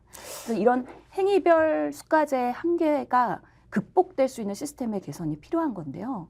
그렇다면은 환자 중심의 의료로 환자의 지표가 좋아지면 그리고 치료가 잘 되는 경우에 건보 재정에서 건강보험 재정에서 그 의사들한테 더 많이 지출을 해주고 일종의 그다음에 인센티브. 인센티브를 제대로 줘서 큰 병 의사가 같은 경우에 예, 예. 검사를 많이 해서 뭔가 수익을 내서 환자를 돈으로 보는 게 아니라 환자가 건강해지고 예방적으로 운동하고 그리고 내가 식생활 잘해서 당뇨 수치가 잘 조정이 됐다.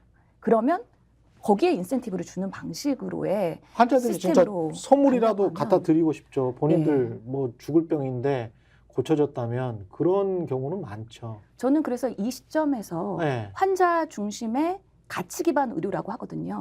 그래서 양적인 치료가 아니라 환자의 가치와 그리고 결과 지표를 가지고서는 그것을 지불할 수 있는 시스템으로 바꾼다면 의사들의 의료 행태도 바뀌고요. 환자들도 행복할 겁니다. 그게 바로 우리가 지금 구현하고 싶어하는 그 통합돌봄이라고 하는 지역사회에서 의료와 돌봄이 함께 가는 방식으로 구현될 수도 있고요. 또는 주치의 제도가 될 수도 있는 건데요. 근데 이게 과별 갈등이 없겠어요. 과거에 뭐 서울대 그 의대 나와서 내과들이 싹 잡고 예, 내과 이비인후과들이 대한의사협회를 싹 잡아가지고 지금 말씀하신 건별로 수가 많이 매기고 그래서 본인들은 이제 굉장히 많이 이득을 봐왔잖아요. 지난 수십 년 동안. 예. 상대적으로 외과 선생님들 같은 경우는 뭐 동물 치료하는 것보다 더 못하다. 예. 그런 하소연을 실제로 하시고 뭐 열 몇 시간 수술 비용이 뭐 의사한테 얼마가 돌아간다. 그래서 이게 실제로 동물병원에 강아지 수술하는 것보다 더 못하다. 뭐 그런 뭐 짤 같은 것도 돌고 그랬었던 것 같은데. 예, 다 맞는 말입니다. 그래서 그러면 이거를 건보료 인상 없이 이거를 과별 또 갈등도 없이 이렇게 할 수가 있습니까? 조정을 할 수가 있어요? 실제로 지금 예. 우리 사회가 고령 사회로 가면서요. 예. 건강보험에 대한 재정 지출이 점점 늘어나고 있습니다. 예. 그래서 GDP 대비해서 상당히 많은 비율로 올라가고 있기 때문에 그래프가 이렇게 계속 올라가고 있는 현실을 인정하면서도 그럼 우리가 제대로 된 지출을 해서 환자가 만족할 수 있는 의료를 받는 게 매우 중요하거든요. 그러면서 지금은 영상이나 이런 진단검사에 너무 수가가 높아서 뭐 외과나 아니면 시술 처치에서의 열악한 것 때문에 필수 의료가 붕괴되고 있는 부분 한 꼭지가 있기 때문에 예. 당연히 그런 과 간의 수가 조절이 필요하고 예. 그렇기 때문에 근본적인 의료 개혁은 매우 필요하다는 거 한 가지와 실제로 지금같이 행위별 수가제로 행위 하나하나마다 하는 것이 아니라 정말 가치를 가지고서 환자 중심의 진료를 할 수 있는 시범 사업을 통해서 이거는 뭐 내과든 가정의학과든 정형외과든 결국에는 환자를 위한 의료를 누가 진짜 할 것이냐. 그리고 그런 환자와 의사의 신뢰 기반으로 잘하는 주치의 같은 사람들이 오히려 더 득을 보는 시스템으로 전환을 해야 예. 지금에서 과 간의 이해관계보다는 내가 더 환자한테 실력 있게 당뇨 수치를 떨어뜨리고 혈압을 조절하고 그러면서 이 사람의 건강을 유지한다. 라는 거에 대한 그런 강력한 근거들이 나온다면 예. 실제로 우리의 시스템이 전환될 수 있다. 그러면 과잉 진료에 대한 재정도 아낄 수 있고요. 불필요한 의사 증대나 불필요한 의사들끼리의 경쟁도 줄일 수 있고요. 그렇기 때문에 이런 근본적인 개혁이 매우 필요한 시기이고 실제로 지금 상황에서 의료 대란 3월 달엔 더 심해질 겁니다. 젊은 의사들 지금 나 1년 쉬고 뭐 군대 입대할 거야. 그런 방법이 있구나, 예. 전공의들은. 군대 예. 입대할 거야? 아니면 내가 개인 사유로 1년 쉬는데 네. 정부가 강제할 수 없거든요. 그렇죠. 전공의들도 나 그러면 외과 안 할래, 소아과 안 할래. 어. 나 1년 쉬고 그냥 일반으로서 개원가에서 한번 경험해 볼래. 어. 이런 것들을 어떻게 위법하다고 할 수 있겠습니까? 그렇죠. 그리고 정부가 어떻게 그거에 대한 책지직을 들 수 있겠어요? 3월 달에는 의료 대란이 더 심해질 텐데 그때 그러면은 어떤 해결안이 있을 것이냐에 대한 타협안으로 근본적인 의료 시스템에 대한 개혁 그리고 꼭 2,000명이 아니더라도 합리적인 증원이 어떤 방식으로 우리가 추계할 것이냐에 대한 대안이 마련돼야 되고 생각을 합니다. 그 숫자에 대한 예, 조정. 그렇습니다. 그래서 지금은 예. 정부가 너무 강압적으로 뭐 문자만 가도 행정 송달이다. 그리고 환자가 사망하면 최고형으로 간다. 이런 압박하는 방식으로의 의료계를 옥죄고 있긴 한데 실제로 지금 오늘도 기사가 났어요. 그 빅5와 국립암센터의 수수료 50%가 우선은 취소될 예정이라고 합니다. 예. 이렇게 국민의 피해가 초래되는 이런 상황을 누가 만들었느냐? 의사들이 만들었느냐? 아니면 이 의사 정원을 정치적으로 이용한 정부가 만들었느냐? 그랬을 때는 정부도 그 책임에서 자유롭지 않기 때문에 이런 강압적인 방식으로 타협하지 않는 모습은 결국에는 국민들께서 오히려 더 요구하실 거다. 테이블에 앉아라. 이런 거는 국민 피해만 간다. 라는 부분에 있어서의 정말 그 필요성이 더 증대되지 않을까라는 생각을 합니다. 예. 정치권 이슈 민주당 이야기를 좀 해보겠습니다. 그 민주당 같은 경우에 이제 하위 20% 현역 평가 통보 작업을 마무리 중이고 이번 주에 이거 통보를 하면 어떻게 될 것 같아요? 난리가 날 것이다. 뭐 이런 언론의 예측도 있는데. 예, 이번 주에 쭉 통보가 되면 아마 이번 그렇죠. 주 다음 주가 예. 우리 당에서는 상당히 복잡한 분수령이 될 거라고 보는데요. 실제로 그런 얘기들이 있죠. 뭐 이제 하위 10%가 되면 30%의 감산이 되고 실제로 거기에 새로운 인물을 꽂았을 때 그분이 우리의 그 인센티브의 25% 최대를 받으면 아마 이게 현역들도 많이 바뀔 가능성이 있다. 계산해 보니까 그런 페널티와 인센티브를 감수하면서도 계속 현역이 그 지역을 사수하려면 적어도 이자 대결 구도에서는 63% 정도의 지지율을 가지고 있어야 버틸 수가 있더라고요. 그런 면에서 아마 복작복작한 여러 가지 사태들이 계속해서 당분간은 지속될 것 같다라는 생각은 듭니다. 그래요. 지금 뭐 임종석 전 대통령 비서실장이 송파갑으로 투입된다. 당 지도부가 그걸 고려하고 있다. 뭐 이런 보도가 나왔는데 이거는 맞습니까? 실제로 저는 뭐 제가 네. 공간에 있지는 않기 때문에 그렇죠. 확인할 수는 없는데 예.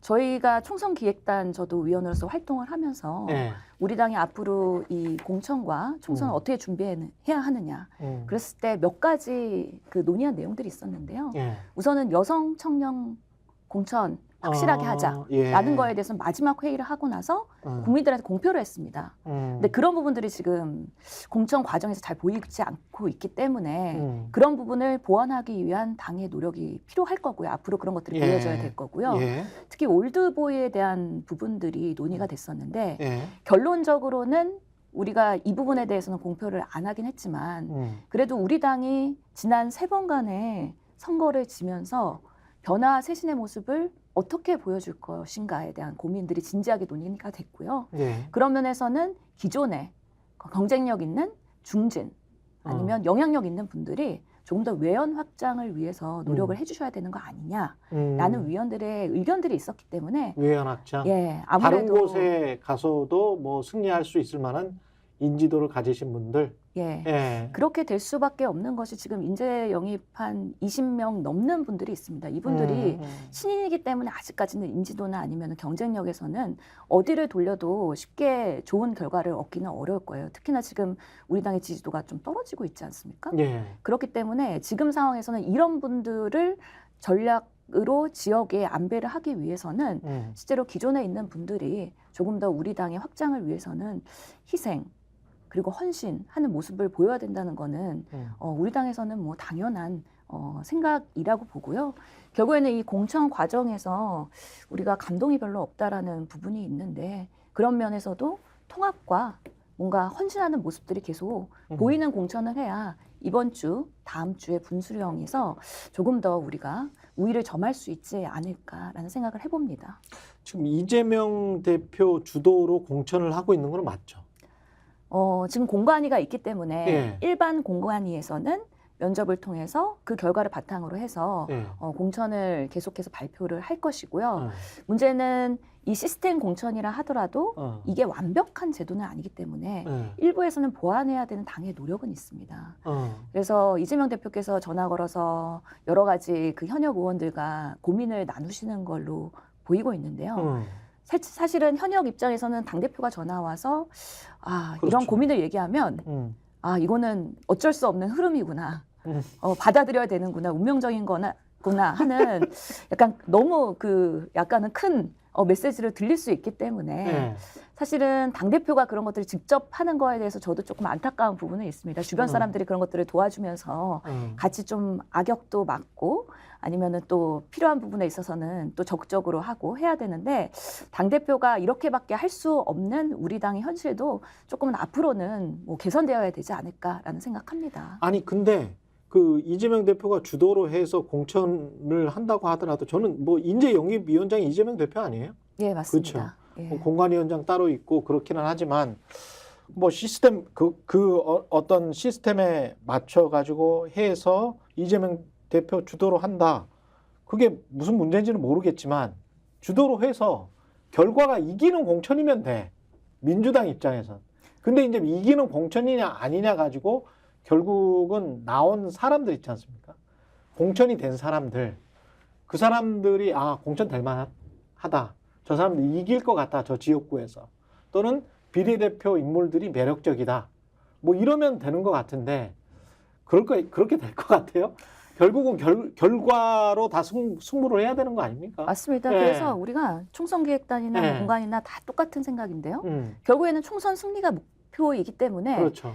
민주당의 좋은 인물들이 앞에 나서서 예. 국민들한테 호소하는 방식으로의 지지율을 올릴 수밖에 없습니다. 그렇죠. 그런 분들이 본선 경쟁력이 있느냐 예. 이런 부분에서 당연히 당이 판단을 하는 거고요. 예. 그렇기 때문에 지금 적합도 조사나 여러 가지 근거 자료를 수집을 해서 예. 이 사람이 나갔을 때 이 지역을 사수할 수 있다 또는 이 지역을 우리가 빼앗을 수 있다 라는 근거가 있으면 그것을 가지고서는 우리가 공천을 할 수밖에 없는 상황인 것이죠. 그래서 결국에는 본선 경쟁력이 있느냐 없느냐가 모든 결정의 또 기준이다. 기준이고 결론적으로 공천을 했을 때 그 다음에 그 지역에서 또 민주당의 지지세가 또 올라가는 그 후 효과가 있거든요. 예. 그렇기 때문에 그런 것까지 감안을 해서 이 사람이 정말 중도 확장성이 있느냐 그리고 무당층과 그리고 보수에게도 아 정말 민주당에 이런 사람이라면 이 지역에서는 지지할 만하다라는 음. 신뢰감을 가질 수 있겠느냐 이런 부분에서의 우리 당에서의 고민들이 있고 그런 것들을 아마 이번 주 다음 주에 구현해 나가지 않을까 라는 생각이 근데 듭니다. 이기냐 지냐 뭐 이 기준으로만 가지고 경쟁력만을 가지고 나눴다 이렇게 이제 당에서나 이재명 대표나 뭐 이렇게 지도부나 이렇게 주장할 수도 있겠지만 보수 언론이나 이쪽에서는 그리고 이제 국민의힘이나 이쪽에서는 계속 그렇게 이야기하잖아요. 친명이냐 반명이냐 또는 비명이냐 뭐 이거 가지고 나눈 거 아니냐. 어떻게 보세요? 그 전체적인 구도가 그렇게 가고 있는 겁니까? 아니면은 아닌 겁니까? 아니면 뭐 이게 그레이한 어떤 회색지대가 많은 겁니까? 어떻게 보세요? 저희는 네. 뭐 친명이냐 빈명이냐의 구도는 사실 외부에서 보는 갈라치기 구도라고 보이고요. 갈라치기다 그거는. 저희가 내부에서 봤을 때는 오히려 신진 그리고 음. 정치 신인들 새로운 민주당을 쓸 수 있는 사람들을 더 배치하고 이전에 있었던 많이 정치적으로 역할을 하셨고 전 정권에서도 활동했었던 분들 이런 분들에 대해서는 조금 더 어려운 숙제를 내고 있는 것이 지금 우리 당으로서는 기준이라고 저는 생각합니다. 그게 기준이다. 예. 예. 대통령 지지율이 의외로 또 회복했다는 여론조사. 근데 이게 뭐 플러스 마이너스 그 오차범위 내에 다 있는 것들이기 때문에 그리고 어떤 것들은 좀 튀는 여론조사가 있고 그래가지고 제가 뭐 여론조사 가지고는 전적으로 믿을 수는 없고 한국갤럽은 거의 다 비슷하게 나오고 있어가지고 뭐라고 말하기는 힘들어요. 근데 그럼에도 불구하고 이제까지 추세로 봤을 때는 민주당이 그래서 대통령 지지율이 저렇게 부정평가가 저렇게 높은데 시원하게 앞질렀다. 국민의힘을. 그런 적은 없었거든. 예. 예. 그리고 선거가 다가올수록 좀 지지부진한 양상, 오히려 좀 떨어지는 거 아닌가 추세적으로 그런 거는 좀 보이고요. 어떻게 예. 보세요? 그래서 저는 우선은 윤석열 대통령의 지지도는 예. 이제 어제부터 김건희 여사가 다시 이제 활동을 재개하지 않았습니까? 뭐 했어요? 어제? 예, 그래서 여러 어제 가지 뭐 했습니까?